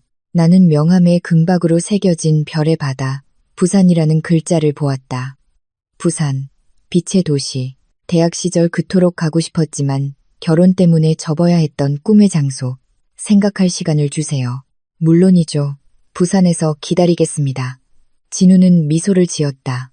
이번 미소에는 더 이상 비밀스럽고 위험한 기운이 없었다. 진심에서 우러나오는 따뜻함이 있었다. 그는 차 문을 열고 들어가 쏜살같이 사라졌다. 나를 인생의 갈림길에 남겨두고 유혹적인 재앙과 활짝 열린 미래를 앞에 둔 채 진우의 차는 붐비는 차량 행렬 속으로 사라졌지만 그의 제안은 계속 귓가에 맴돌았다. 부산, 새로운 하늘, 새로운 경력, 결혼 생활의 잿더미에서 막 빠져나온 여자에게는 모든 것이 먼 꿈처럼 들렸다. 하지만 나는 손에 쥔 명함을 다시 보았다. 희미한 겨울 햇살 아래 반짝이는 금빛이 마치 마법처럼 나를 부르는 것 같았다. 나는 마지막으로 평창동 빌라로 돌아갔다. 법원의 판결에 따라 이 집은 이제 내 소유가 되었다. 수많은 밤을 남편을 기다리며 뜬 눈으로 지새웠던 차가운 식사를 했던 그리고 태준이 돌아온 날 굴욕을 겪었던 그 넓은 거실 한가운데 서서 나는 놀랍게도 더 이상 어떤 미련도 느껴지지 않는다는 것을 깨달았다. 고통도 원망도 없이 그저 텅 빈 해방감뿐이었다. 이 집은 너무 넓고 너무 차가웠다. 잊고 싶은 기억들로 가득 차 있었다. 나는 부동산 중개인에게 전화를 걸어 즉시 매물로 내놓았다. 호숫가의 좋은 위치 덕분에 이틀 만에 구매자가 나타나 계약금을 걸었다. 성공한 젊은 사업가 부부였다. 그들은 미래의 보금자리에 대한 희망으로 반짝이는 눈으로 집을 둘러보았다. 나는 그들을 축복하며 미소를 지었다. 그들이 나와 같은 전철을 밟지 않기를 속으로 빌었다. 집을 판 돈과 이혼 후 분할받은 현금을 손에 쥐자. 물질적으로는 그 어느 때보다 부유했지만 정신적으로는 그 어느 때보다 외로웠다. 나는 돈의 일부를 아버지의 이름으로 자선재단에 기부했다. 또 다른 일부는 강 회장님께 감사와 사죄의 의미로 보냈다. 그가 내 편에 서주셨지만 이 결혼의 파탄은 늙은 아버지의 마음에 상처로 남았을 것을 알았다. 강 회장님은 돈을 받으셨지만 자신을 위해 쓰지는 않겠다고 단호히 말씀하셨다. 그는 그 돈으로 연기장학재단을 확장하여 과거의 나처럼 어려운 환경의 학생들을 더 많이 돕겠다고 하셨다. 가거라. 강 회장님은 짧은 작별 인사 자리에서 내게 말씀하셨다. 가서 너 자신을 되찾아라. 나에 대해서는 걱정하지 말고 태준이 그놈도 크게 한번 넘어졌으니 정신을 차리겠지. 그러지 못한다면 그건 그놈의 운명이다. 나는 존경하는 시아버지이자 내 인생의 가장 큰 은인인 그에게 고개 숙여 인사했다. 내가 서울을 떠나는 날 비가 부슬부슬 내렸다. 지민은 굳이 공항까지 나를 바래다 주겠다고 고집했다. 차 안에서 그녀는 평소의 씩씩한 모습과 달리 계속 훌쩍였다. 너 가면 난 누구랑 놀아. 거기 가서 건강 잘 챙기고 일 너무 무리하지 마. 괜찮은 남자 있으면 연애도 하고. 인생은 길잖아. 나는 지민의 손을 잡고 안심시키듯 미소 지었다.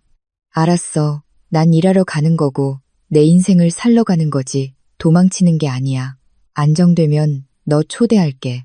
국제선 출발 라운지에서 나는 빗물로 흐릿한 유리창 너머로 서울을 마지막으로 돌아보았다. 이 도시는 내게 고통을 주었지만 또한 성장을 주었다. 나는 젊음의 꿈으로 가득 찬 마음으로 이곳에 왔고 이제는 상처투성이지만 그 어느 때보다 강인해진 마음으로 떠난다. 나는 휴대폰을 꺼내 진우에게 전화를 걸었다. 재판 이후 내가 먼저 그에게 연락한 것은 처음이었다. 여보세요. 수화기 너머 진우의 낮고 침착한 목소리가 들려왔다. 저 공항이에요. 2시간 뒤에 부산행 비행기 타요. 나는 짧게 말했다. 수화기 저편에서 잠시 침묵이 흘렀다. 그리고 진우의 낮은 웃음소리가 들려왔다. 당신이 날 실망시키지 않을 줄 알았어요. 별의 바다에 합류한 것을 환영합니다. 김해국제공항에 사람을 보내겠습니다. 아니요, 괜찮아요. 저 혼자 갈 수 있어요. 사무실 주소만 보내주세요. 다음 주 월요일 아침에 출근하겠습니다. 나는 전화를 끊고 심호흡을 했다. 더 이상 누구에게도, 심지어 진우에게도 기대고 싶지 않았다. 낯선 도시에서 맨 처음부터 내 두 발로 걸어가고 싶었다. 나는 캐리어를 끌고 보안 검색대를 통과했다. 출국 심사 도장이 쾅 하고 찍히는 소리가 내 인생의 지난 장을 마감하는 마침표처럼 단호하게 울렸다. 안녕, 강태준. 안녕, 희미하게 살아갔던 지난 날들. 안녕, 미래의 서연우. 부산은 보기 드문 화창한 겨울날로 나를 맞았다. 이곳의 추위는 건조하고 날카로웠다. 서울처럼 눅눅하고 불쾌하지 않았다. 나는 첫 며칠간의 향수를 달래기 위해 해운대의 조용한 동네의 작은 다락방 아파트를 빌렸다. 월요일 아침, 나는 8시 정각에 별의 바다 사무실에 도착했다. 회사는 수영강 근처의 고풍스러운 건물에 자리 잡고 있었다. 화려하지는 않았지만 예술적이고 고급스러운 분위기를 풍겼다. 진우가 이미 기다리고 있었다. 오늘 그는 흰 셔츠에 소매를 걷어붙여 법정에서의 계산적인 모습보다 훨씬 활기차고 친근해 보였다. 새로운 크리에이티브 디렉터를 환영합니다. 진우는 악수를 청하며 진심 어린 기쁨이 담긴 눈빛을 보냈다. 여기가 당신 사무실입니다. 최고의 그림 도구와 장비들을 준비해 두었어요. 마음에 들었으면 좋겠네요. 사무실은 멀리 광안대교가 보이는 커다란 유리창이 있는 넓은 공간이었다. 책상 위에는 고급 물감 세트, 최고급 실크 원단들, 그리고 최신 컴퓨터가 놓여 있었다. 나는 원단로를 만지며 벅찬 감정을 느꼈다. 3년 만이었다. 이렇게 제대로 존중받으며 내 열정을 다시 만져보는 것은 고마워요. 최선을 다할게요. 최선을 다하겠다는 말 대신 결과로 증명해주세요. 진우는 상사로서의 진지한 모습으로 돌아왔다. 3개월 뒤에 부산 패션위크가 열립니다. 별의 바다는 신생 브랜드예요. 우리의 입지를 굳히려면 성공적인 데뷔 컬렉션이 필요합니다. 나는 모든 것을 당신에게 걸었어요. 서연우 씨. 압박감이 어깨를 짓눌렀지만 동시에 나를 폭발하게 만드는 원동력이었다. 나는 미친 듯이 일에 몰두했다. 사무실에서 먹고 자며 날짜 가는 것도 잊었다. 지난 3년간 억눌려왔던 아이디어들이 홍수처럼 터져 나왔다. 나는 그리고 자르고 꿰매고 바늘땀 하나하나를 수정했다. 진우는 까다롭지만 공정한 상사였다. 그는 내 스케치 하나하나를 꼼꼼히 살피고 미흡한 점을 지적했으며 때로는 자신의 미적 관점을 지키기 위해 격렬하게 논쟁했다. 하지만 그는 또한 나를 가장 든든하게 지원해주는 사람이었다. 내가 창작에만 집중할 수 있도록 원자재, 인력, 마케팅 등 모든 문제를 처리해 주었다. 어떤 날은 새벽 2시까지 일하다 지쳐 책상에 엎드렸다. 깨어났을 때 내 어깨에는 진우의 재킷이 덮여 있었고 책상 위에는 따뜻한 커피 한 잔과 향긋한 크루아상이 놓여 있었다. 그는 많은 말을 하지 않았다. 그저 작지만 세심한 행동들로 조용히 나를 챙겨주었다. 우리는 상사와 직원, 타향살이하는 동포 친구로서의 적절한 거리를 유지했다. 나는 진우가 내게 감정이 있다는 것을 알았지만 받아들일 준비가 되어 있지 않았다. 지난 결혼 생활의 상처는 여전히 남아 날씨가 퍼질 때마다 욱신거렸다. 나는 믿는 것을, 상처받는 것을, 그리고 다시 한번 내 마음을 잘못된 곳에 거는 것을 두려워했다. 진우는 그것을 이해했다. 그는 결코 선을 넘지 않았다. 그는 인내심을 갖고 기다리며 존중과 진심으로 내 마음속의 방어벽을 조금씩 허물어갔다. 어느 날 오후, 우리가 컬렉션 원단을 검토하고 있을 때 진우가 갑자기 물었다. 서울이 그립지 않아요? 나는 손을 멈추고 석양 아래 금빛으로 반짝이는 수영강을 바라보았다. 그립죠. 그래도 내가 태어나고 자란 곳이니까요. 하지만 여기에 온 걸 후회하지는 않아요. 여기서는 나 자신으로 살 수 있으니까요. 그거면 됐어요. 진우가 미소 지었다. 나는 당신이 여전히 과거에 얽매여 있을까봐 걱정했어요. 과거는 교훈이지 짐이 아니에요. 나는 내 교훈을 다 배웠어요. 나는 진우의 눈을 똑바로 보며 단언했다. 컬렉션이 점차 완성되어 갔다. 나는 강인하고 불굴의 정신을 가졌지만 또한 부드럽고 매혹적인 한국 여성의 이미지에서 영감을 얻었다. 전통적인 실크와 서양 패션의 대담한 재단을 결합했다.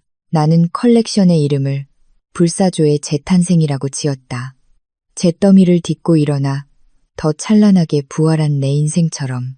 부산 패션위크가 열리는 밤, 별의 바다의 백스테이지는 전쟁터처럼 혼란스러웠다. 모델들이 옷을 갈아입으러 뛰어다니고 메이크업 아티스트들이 화장을 고치고 재봉사들이 마지막 디테일을 수정하고 있었다. 나는 그 중심에서 차가운 머리로 모든 것을 지휘했지만 심장은 미친 듯이 뛰고 있었다. 이것은 내 인생 최대의 도박이었다. 성공하면 명성, 경력, 자기 증명 등 모든 것을 얻을 것이다. 실패하면 다시 무로 돌아갈 것이다. 진우가 내 옆으로 다가와 어깨에 손을 얹고 가볍게 쥐었다. 진정해요. 당신은 정말 잘 해냈어요. 자신을 믿어요. 너무 걱정돼요, 진우 씨. 여기 관객들은 아주 까다로워요. 그들이 이 동서양의 조화를 받아들일까요? 받아들이는 것을 넘어 매혹될 겁니다. 날 믿어요. 한국 민속 음악을 현대적인 전자음악과 믹스한 배경음악이 울려 퍼지며 신비롭고 매혹적인 공간을 만들어냈다. 무대 조명이 켜졌다. 첫 번째 모델이 금실로 봉황을 수놓은 긴 자락이 바닥을 스치는 개량 한복 드레스를 입고 걸어 나왔다. 관객석은 잠시 숨을 죽였다. 이내 드문드문 박수 소리가 터져 나왔고 곧 천둥처럼 번져나갔다. 디자인들이 차례로 등장했다. 각 의상은 하나의 이야기, 하나의 예술 작품이었다. 실크의 부드러움, 자수의 정교함, 현대적인 실루엣의 강인함이 가장 까다로운 패션 전문가들마저 완전히 사로잡았다. 내가 모델들과 함께 피날레 인사를 하러 나갔을 때 쉴 새 없이 터지는 플래시 때문에 눈이 부셨다. 박수 소리는 멈추지 않았다. 나는 미소와 감탄의 눈빛들을 보았다. 맨 앞줄에는 패션계의 전설인 미려의 수석 디자이너 박 선생님이 기립 박수를 보내고 있었다. 그의 옆에서 진우는 자랑스러움과 애정이 가득한 눈으로 나를 보고 있었다. 그 순간 나는 내가 이겼다는 것을 알았다. 나는 운명을, 편견을, 그리고 내 안의 두려움을 이겨냈다. 쇼가 끝난 후 박 선생님이 백스테이지로 나를 찾아왔다. 그는 내 손을 굳게 잡고 말했다. 훌륭해요. 정말로 훌륭합니다. 당신은 한국 패션계에 새로운 바람을 불어넣었어요. 우리 문화와 현대 기술의 조화가 너무나 섬세합니다. 미려는 다음 시즌 컬렉션에 당신을 협업 파트너로 초대하고 싶습니다. 어떻게 생각하나요? 나는 내 귀를 의심하며 얼어붙었다. 미려와의 협업. 그것은 한국 모든 디자이너의 꿈이었다. 나는 진우를 돌아보았다. 그가 격려하며 고개를 끄덕였다. 감사합니다, 박 선생님. 제게는 큰 영광입니다. 아니요, 당신 같은 재능을 찾은 것이 우리에게 영광입니다. 박 선생님은 내게 명함을 건네고 떠났다. 나와 진우를 벅찬 기쁨 속에 남겨두고 진우가 다가왔다. 그의 손에는 붉은 장미 꽃다발이 들려 있었다. 축하해요, 연우 씨. 당신이 해냈어요. 불사조가 날아올랐네요. 이것은 그가 씨 대신 내 이름을 부른 첫 순간이었다. 호칭의 작은 변화였지만 감정에 큰 전환을 담고 있었다. 고마워요. 당신이 믿어주고 기회를 주지 않았다면 오늘의 저는 없었을 거예요. 나는 꽃다발을 받으며 뺨이 달아오르는 것을 느꼈다. 내가 기회를 준 게 아니에요. 당신이 자신의 날개를 되찾도록 도왔을 뿐이죠. 스스로 날아오른 건 바로 당신이에요. 진우는 내 눈을 깊이 들여다보며 목소리를 낮췄다. 연우 씨, 지금은 좀 이를 수도 있지만 말하고 싶어요. 나는 당신을 정말 존경합니다. 재능뿐만 아니라 당신의 의지와 당신이라는 사람 자체를요. 당신이 마음을 열 때까지 기다릴 준비가 되어 있어요. 하지만 제발 더 이상 나를 밀어내지는 말아줘요. 나는 내 앞에 서 있는 남자를 보았다. 그는 내가 가장 힘들 때 곁에 있어 주었고 나를 수렁에서 건져 주었으며 아무것도 바라지 않고 내 꿈의 날개를 달아주었다. 오랫동안 얼어붙었던 내 심장이 이상하게 뛰기 시작했다. 시간이 좀 더 필요해요. 하지만 당신을 밀어내지 않겠다고 약속할게요. 우리 친구부터, 친한 동료부터 시작하면 안 될까요? 진우는 미소를 지었다. 내가 그의 얼굴에서 본 가장 환한 미소였다. 좋아요. 친구도 좋죠. 당신과 함께할 수만 있다면 그날 밤 부산은 불빛으로 찬란했다. 나는 진우와 함께 고풍스러운 돌길을 걸으며 미래에 대한 믿음으로 가슴이 벅찼다. 나는 나 자신을 되찾았고 어쩌면 평온하고 진실한 새로운 행복을 찾아가기 시작한 것일지도 모른다. 부산 패션위크에서의 내 성공 소식은 한국에도 빠르게 퍼졌다. 국내 패션 잡지들은 일제히 나를 새로운 자랑이라고 부르며 보도했다. 옛 친구들, 심지어 스캔들이 터졌을 때 나를 외면했던 사람들로부터도 수많은 축하 메시지를 받았다. 하지만 수백 개의 메시지 중 나를 멈칫하게 만든 이름이 있었다. 강태준, 보고 싶다. 나 지금 부산에 있어. 짧지만 절망이 담긴 문자였다.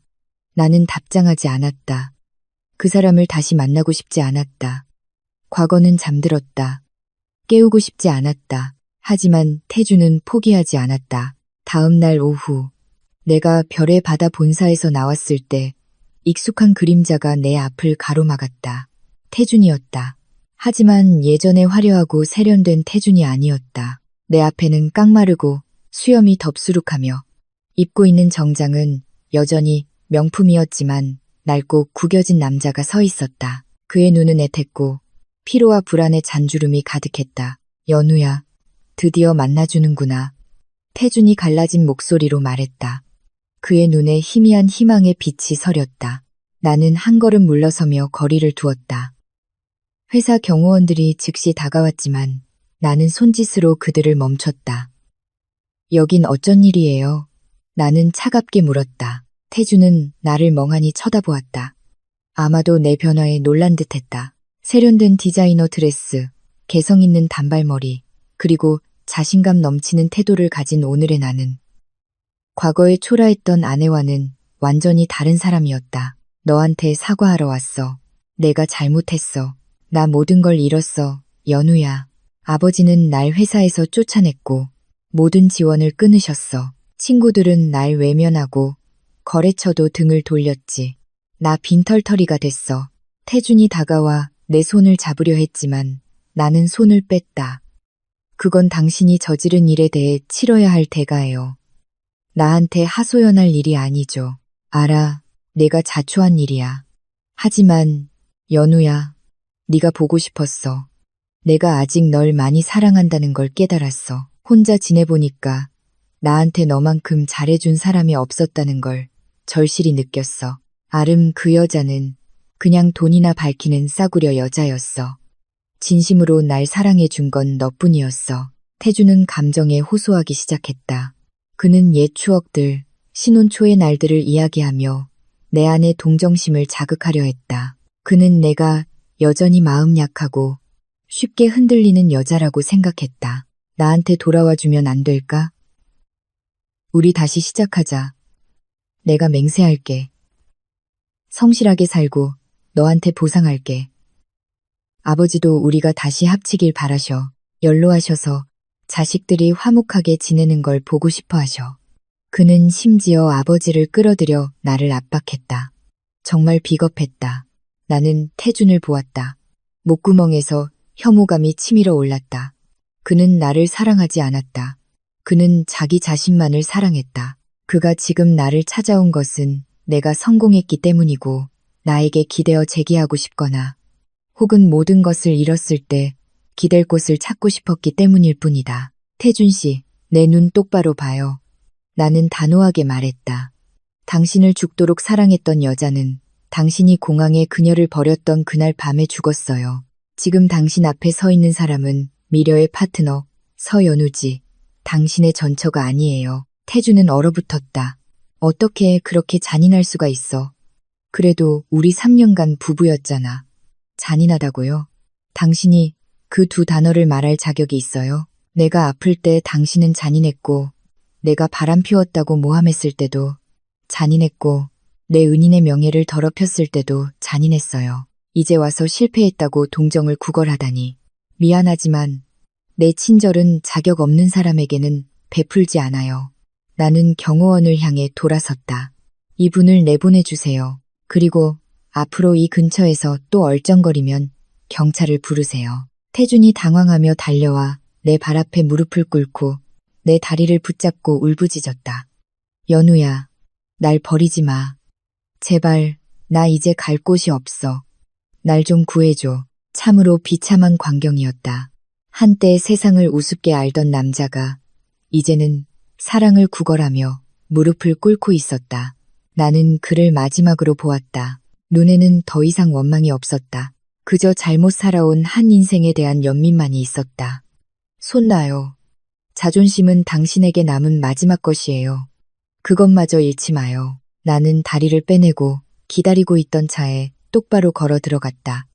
차창이 올라가며 태준의 절망적인 외침과 나를 분리했다. 차는 움직이기 시작했다. 어두운 과거를 영원히 뒤에 남겨두고 차 안에서 원치 않았던 만남으로 심장이 여전히 세차게 뛰고 있었다. 무릎 꿇은 태준의 모습이 머릿속을 떠나지 않았다. 아직 감정이 남아서가 아니었다. 그것이 인과응보의 잔인함을 상기시켰기 때문이었다. 휴대폰이 울렸다. 진우였다. 괜찮아요. 경호원에게서 누가 당신을 괴롭혔다는 보고를 받았어요. 진우의 목소리는 걱정으로 가득 차 있었다. 괜찮아요. 태준 씨였어요. 날 찾아왔더라고요. 수화기 저편에서 잠시 침묵이 흘렀다. 그가 올 줄 알았어요.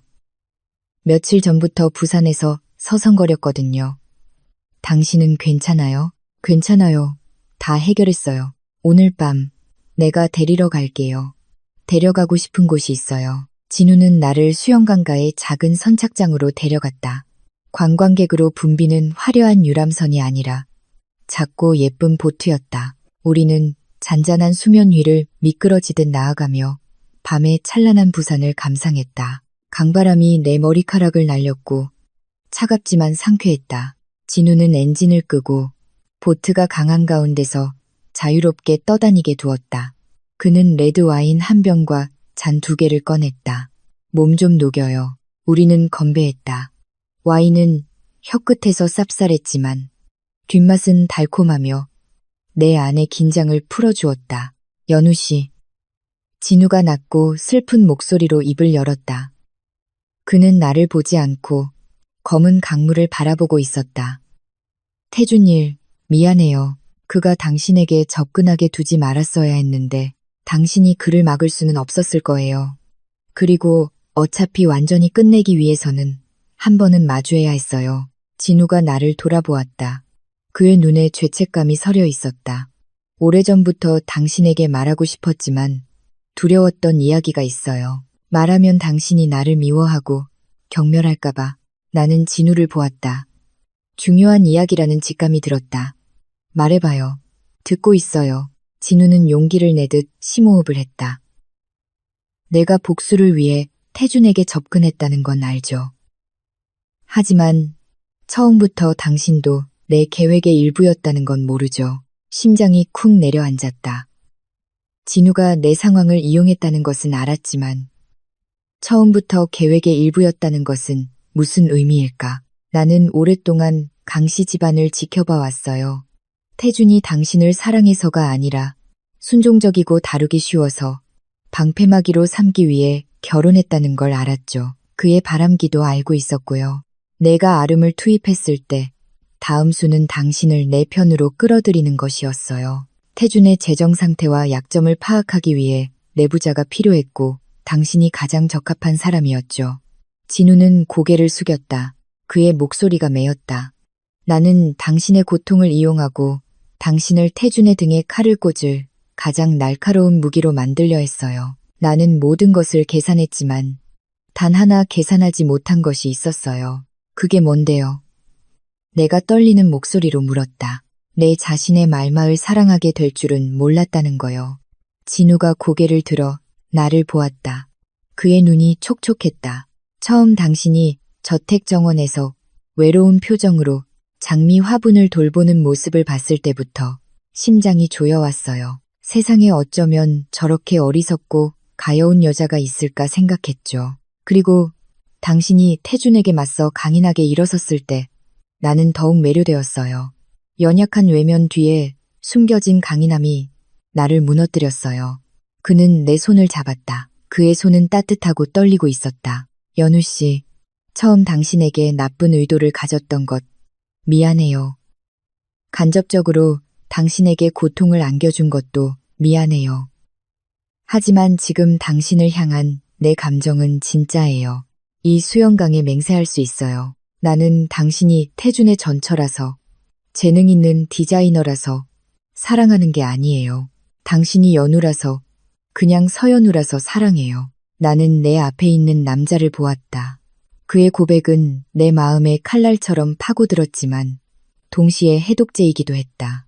그는 가장 추악한 진실을 용감하게 털어놓았다. 우리 사이에 더 이상 비밀이 없도록 내가 거절할 위험을 감수하면서까지. 나는 손을 빼고 불빛으로 반짝이는 광안대교 쪽으로 고개를 돌렸다. 당신 참 나쁜 사람이네요, 진우 씨. 내가 작게 말했다. 알아요. 나는 나쁜 놈이에요.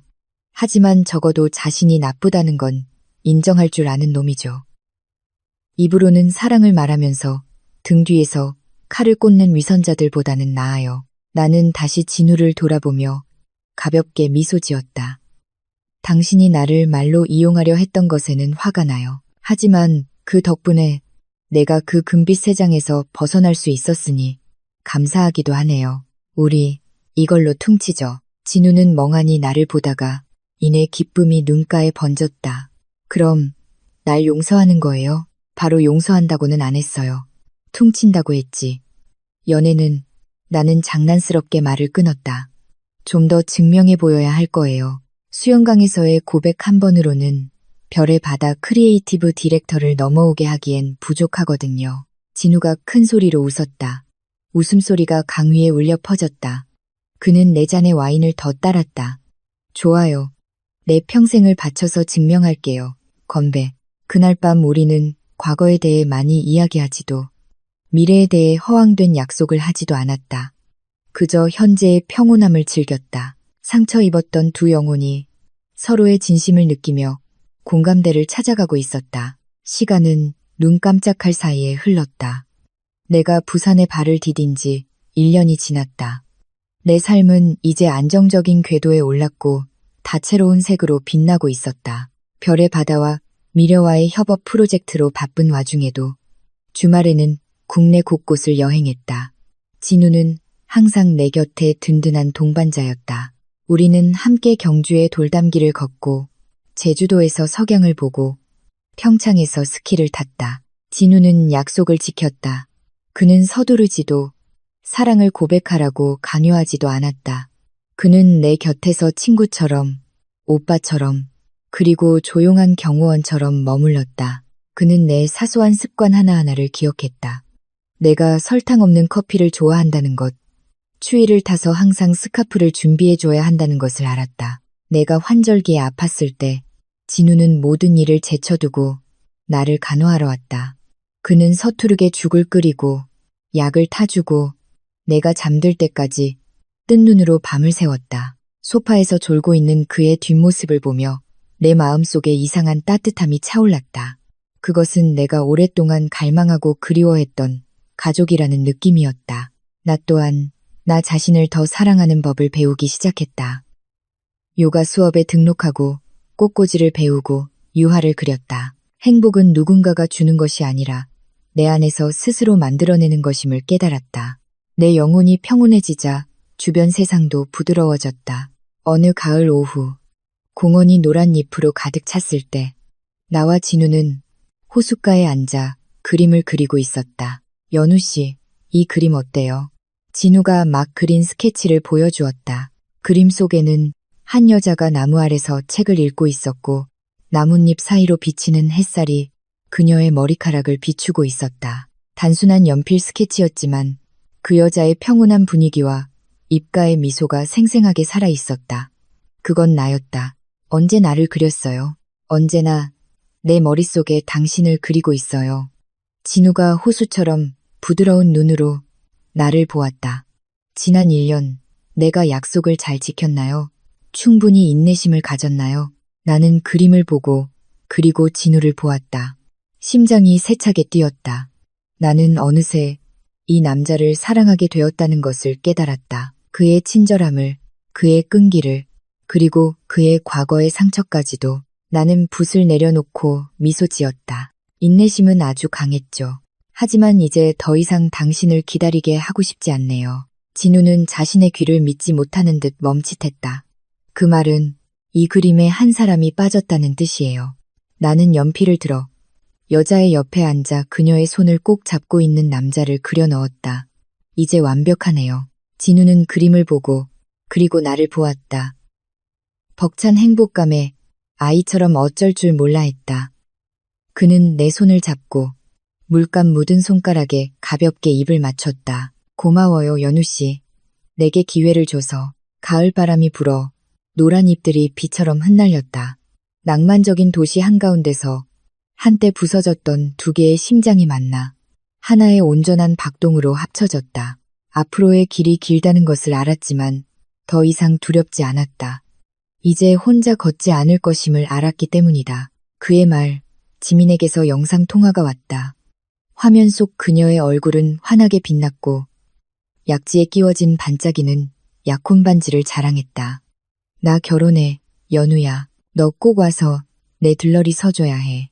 나는 친구의 행복에 덩달아 웃었다. 축하해. 당연히 가야지. 신랑은 누군데? 그때 너 진찰해줬던 그 의사 선생님이야. 인연은 어쩔 수 없나 봐. 우리는 한참 동안 결혼 준비 이야기를 나누다가 지민의 목소리가 낮아지며 표정이 심각해졌다. 연우야, 내가 알아야 할 이야기가 있어. 태준이랑 아름에 대해서. 나는 잠시 망설였지만 이내 고개를 끄덕였다. 이미 놓아버렸지만 내 인생에 파란을 일으켰던 사람들의 결말은 알고 싶었다. 말해봐, 아름. 정말 비참하게 됐어. 법정에서 그 난리가 난 후에 전 애인이 도박 중독자라는 게 밝혀지고 걔가 모아둔 돈 전부 들고 튀었대. 만삭의 몸으로 집주인한테 쫓겨나서 결국 시골 부모님 집에 얹혀 살게 됐어. 시골에서 소문이 안 좋아서 부모님이 엄청 창피해하고 매일 욕하고 구박한대. 지금은 시장에서 채소 팔면서 사는데 몰골이 말이 아니라고 하더라. 나는 한숨을 쉬었다. 인과응보. 아름은 자신의 미모와 수단을 이용해 부당한 부를 탐했고 결국 모든 것을 잃었다. 태준은 완전히 망가졌어. 아버지한테 회사에서 쫓겨난 후에 술에 절어 살았대. 차랑 명품, 다 팔아서 술 마시고 싸움질하다가 사람들한테 죽도록 맞은 적도 몇 번이나 있고 강 회장님이 너무 화나서 의절선언하고 아무도 못 도와주게 해서 혼자 살게 내버려뒀대. 지금은 주차장 경비원으로 일하면서 매일 술에 취해 산다고 하더라. 다들 혀를 찬대. 지민의 이야기를 들으며 내 마음에는 통쾌함 대신 희미한 슬픔이 일었다. 한때 모든 것을 가졌지만 소중함을 몰랐던 한 인생에 대한 슬픔. 태주는 수많은 사람들이 꿈꾸는 출발점을 가졌지만 그의 이기심과 오만이 그를 나락으로 떨어뜨렸다. 그것도 다 운명이겠지, 지민아. 그들이 잘못된 길을 선택했으니 자신들의 인생에 책임을 져야지. 응, 그냥 너도 알라고 말해주는 거야. 너는 진우 씨랑 행복하게 잘 살아. 그분 정말 보기 드문 좋은 남자야. 통화를 끊고 나는 잿빛 겨울의 부산 하늘을 보았다. 마음속에 가벼움이 퍼졌다. 과거의 유령들이 마침내 완전히 사라졌다. 나는 더 이상 그들을 원망하지 않았다. 그저 그들이 자신의 업보를 다 치른 후 남은 인생에서 작은 평온이라도 찾기를 바랄 뿐이었다. 진우가 따뜻한 핫초코를 들고 방으로 들어왔다. 내가 창가에 멍하니 서 있는 것을 보고 그는 뒤에서 나를 끌어안고 내 어깨에 턱을 올렸다. 무슨 생각해요? 방금 지민이랑 통화했어요. 태준 씨랑 아름 소식 들었어요. 진우는 더 묻지 않았다. 그저 나에게 힘을 주려는 듯 팔에 힘을 주어 더 꽉 안았다. 다 지나간 일이에요. 지금부터 영원히 당신은 앞만 보고 가면 돼요. 내가 여기 있으니까. 나는 몸을 돌려 그의 가슴에 얼굴을 묻고 익숙하고 따뜻한 나무 향을 들이마셨다. 네, 알아요. 크리스마스의 부산은 동화처럼 아름다웠다. 거리마다 화려한 조명이 장식되었고 성당의 종소리와 경쾌한 캐럴이 골목마다 울려 퍼졌다. 진우는 나를 황령산으로 데려갔다. 그날 밤은 매우 추웠고 눈이 올 거라는 예보가 있었다. 우리는 손을 잡고 정상으로 이어지는 길을 올랐다. 그곳에서는 불빛으로 반짝이는 도시 전경을 한눈에 볼 수 있었다. 연우 씨, 기적을 믿어요? 진우가 하얀 입김을 내뿜으며 물었다. 예전에는 안 믿었어요. 하지만 당신을 만나고부터는 믿기 시작했어요. 나는 미소를 지으며 그의 손을 가볍게 쥐었다. 바로 그때 첫눈이 내리기 시작했다. 새하얀 눈송이들이 우리 머리카락과 어깨에 조용히 내려앉았다. 풍경은 숨 막힐 듯이 환상적으로 변했다. 진우가 갑자기 내 손을 놓고 내 앞에 섰다. 그는 사랑으로 가득 찬 눈으로 내 눈을 깊이 들여다보았다. 그리고 그는 차가운 눈밭 위로 천천히 한쪽 무릎을 꿇고 코트 주머니에서 붉은 벨벳 상자를 꺼냈다. 심장이 미친 듯이 뛰었다. 어렴풋이 예상은 했지만 이 순간이 닥치자 감동을 주체할 수 없었다. 서연우, 당신은 많은 상처를 받았고 나 또한 영혼의 상처가 많은 사람이었죠. 우리는 둘 다 완벽하지 않을 때 만났지만 바로 그 불완전함이 우리를 연결해 주었어요. 진우가 상자를 열었다. 안에는 단순하지만 세련된 다이아몬드 반지가 가로등 불빛 아래 반짝이고 있었다. 내가 당신에게 세상에서 가장 부유한 삶을 약속할 수는 없지만 가장 평온한 삶을 약속할게요. 항상 당신을 존중하고 지지하고 내 모든 마음을 다해 사랑하겠다고 약속해요.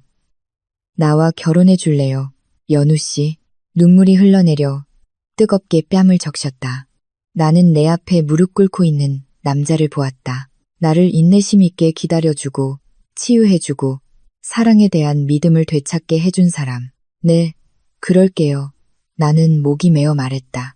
진우는 일어나 내 손가락에 반지를 끼워주고 나를 힘껏 끌어안았다. 그는 눈 내리는 하늘 아래서 나를 들어올려 한 바퀴 돌았다. 우리는 겨울의 추위도 주변 세상도 잊은 채 달콤하고 열정적인 키스를 나누었다. 그의 크리스마스 밤, 부산에는 하얀 눈이 내렸지만 내 마음속에는 따뜻한 봄꽃이 만발했다. 나는 내 인생의 진정한 안식처를 찾았다는 것을 알았다. 우리는 이듬해 봄, 남해의 작은 시골 마을에서 결혼식을 올렸다. 보랏빛 라벤더 밭이 끝없이 펼쳐진 곳이었다. 과거 태준과의 결혼식처럼 시끄럽고 화려하지 않았다.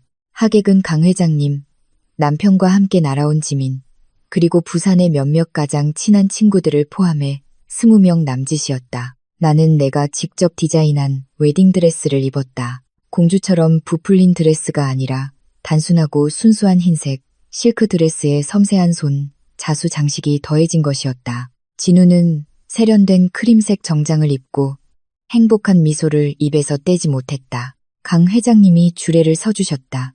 그의 머리는 더 희끗해졌지만 정신은 여전히 맑았다. 그는 우리를 보며 감격에 겨워 눈시울을 붉혔다. 과거에 일어난 일들에 대해 매우 유감스럽게 생각한다. 하지만 오늘 너희 둘이 이렇게 행복한 모습을 보니 더 이상 바랄 것이 없구나. 진우야, 나를 대신해서 그리고 내 형의 목까지 연우에게 잘해주렴. 연우는 좋은 아이니 소중히 여겨야 한다. 알고 있습니다, 아버지. 제 평생을 바쳐 그녀를 지키겠습니다. 진우는 내 손을 꽉 잡고 단호한 눈으로 나를 보았다. 우리는 오래된 떡갈나무 아래서 서약을 나누었다.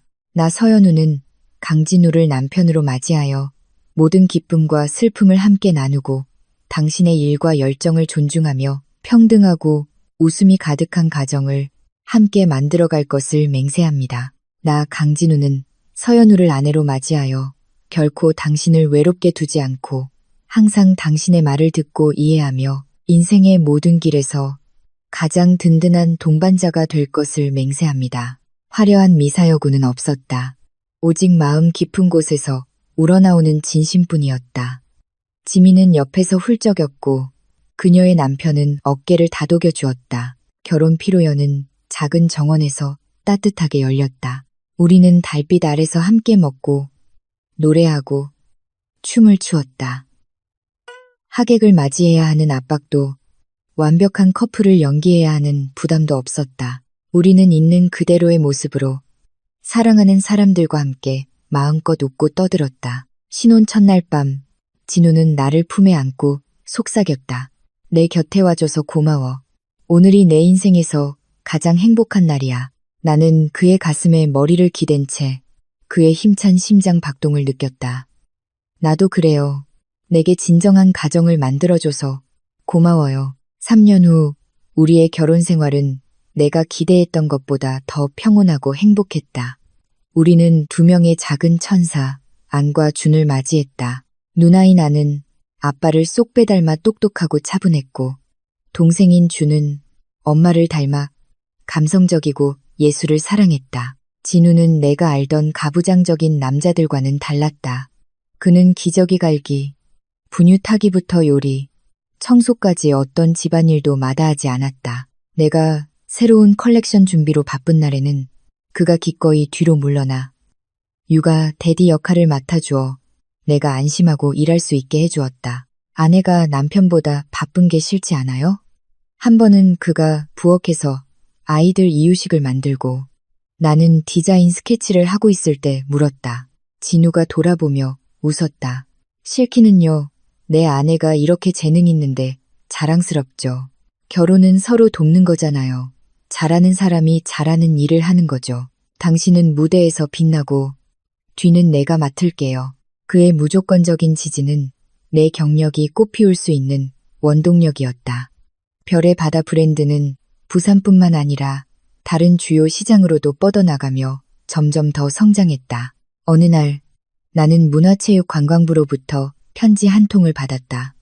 곧 열릴 국가문화대축제에 의상 총감독을 맡아달라는 정중한 초대였다. 그것은 민족 문화의 정수를 모으는 중대한 행사였다. 나는 편지를 들고 떨리는 손으로 감격했다. 고국으로 돌아가 나라를 위해 재능을 바치는 것은 내 오랜 꿈이었다. 하지만 아직 어린 2아이와 부산의 산더미 같은 일을 생각하니 망설여졌다. 수락해야죠. 진우가 편지를 다 읽고 말했다. 하지만 아이들이랑 회사는 같이 가면 되죠. 진우는 단호하게 결정했다. 아이들 데리고 할아버지 댁이랑 외가에 다녀온 지도 오래됐잖아요. 아이들이 자신의 뿌리에 대해 알 좋은 기회예요. 여기 회사는 원격으로도 운영할 수 있어요. 이런 기회는 2번 다시 오지 않아요. 나는 남편을 보았다. 마음속에 감사함이 넘실거렸다. 그는 항상 나를 앞으로 나아가게 하고 가장 든든한 버팀목이 되어 주었다. 인천공항에 발을 디딘 순간 감정이 벅차올랐다. 여전히 익숙한 서울 여름의 무더위였지만 이번에는 더 이상 답답하게 느껴지지 않았다. 나는 멋진 남편과 사랑스러운 두 아이와 함께 당당하게 고개를 들고 돌아왔다. 국가문화대축제는 성공적으로 막을 내렸다. 나의 한국의 혼 한복 컬렉션은 전문가와 대중으로부터 극찬을 받았다. 민족적 정체성이 짙게 밴. 그러나 현대적으로 재해석된 세련된 한복이 수백만 한국인의 마음을 울렸다. 그 후 열린 국제 디자인 시상식에서 나는 올해의 영향력 있는 디자이너 부문에 영광스럽게 호명되었다. 영광의 무대에 서서 손에 든 황금 트로피를 쥐고 화려한 무대 조명을 받으며 나는 관객석 아래를 내려다보았다. 진우가 준을 안고 앉아 있었고 옆에는 안과 강 회장님이 계셨다. 나를 바라보는 그들의 눈빛에는 끝없는 자부심이 반짝였다. 나는 심호흡을 하고 마이크에 다가갔다. 이 상을 제 가장 사랑하는 사람들에게 바칩니다. 항상 저를 믿어주신 아버님, 감사합니다. 나의 끝없는 영감의 원천이 되어준 두 천사, 안과 준에게 감사합니다. 나는 잠시 멈추고 진우의 눈을 똑바로 보았다. 그리고 특별히 제 남편이자 친구이자 소울메이트인 진우 씨에게 감사합니다. 내게 와주고 사랑해주고 내 안에 부서진 조각들을 맞춰줘서 고마워요. 당신이 없었다면 오늘의 서연우는 없었을 거예요. 회장 안에서 우레와 같은 박수가 터져 나왔다. 진우는 미소 지으며 내게 손을 흔들었다. 그 순간 나는 내가 세상에서 가장 행복한 여자라는 것을 알았다. 수년 후 우리는 함께 늙어갔다. 진우의 머리에는 흰머리가 생겼고 내 눈가에도 주름이 잡혔다. 우리는 부산 교외의 조용한 정원 딸린 집으로 돌아와 젊은 세대에게 사업을 맡기고 전원 생활을 즐겼다. 어느 날 오후 나와 진우는 집 현관에서 차를 마시며 붉게 물드는 석양을 바라보고 있었다. 옛날에 7일간 사라졌던 거 아직 기억나요? 진우가 문득 물었다.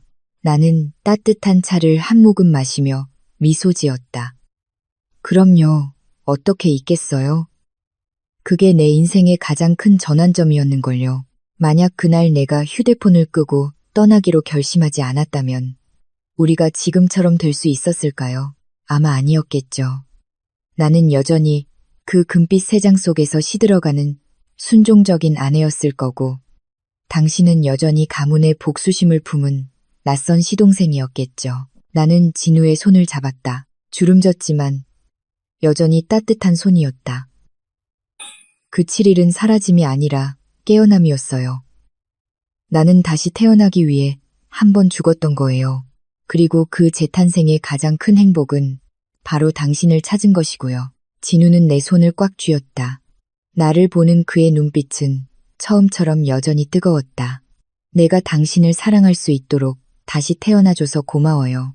우리는 평온하고 충만한 저녁 햇살 속에서 서로에게 기대어 앉아 있었다. 인생은 여행과 같다. 폭풍도 있고 시련도 있지만 용감하게 맞서고 진정한 나 자신으로 살아가고자 한다면 진정한 행복은 항상 길의 끝에서 기다리고 있을 것이다. 인천공항의 혹독한 겨울밤에서 부산의 찬란한 햇살까지 서연우의 여정은 하나의 진리를 증명합니다. 순종은 결코 미덕의 척도가 아니며 맹목적인 희생은 여성의 가치를 갉아먹을 뿐입니다. 이 이야기를 통해 우리가 전하고 싶은 교훈은 더 이상 온기가 없는 손을 놓는 것을 두려워하지 말라는 것입니다. 세상 사람들에게 보여주기 위한 금빛 세 장을 아쉬워하지도 마십시오. 진정한 행복은 자기 자신을 가장 먼저 소중히 여길 때 찾아옵니다. 때로는 자격 없는 누군가의 인생에서 과감히 사라져야만 비로소 자기 자신의 찬란한 인생에 온전히 존재할 수 있습니다.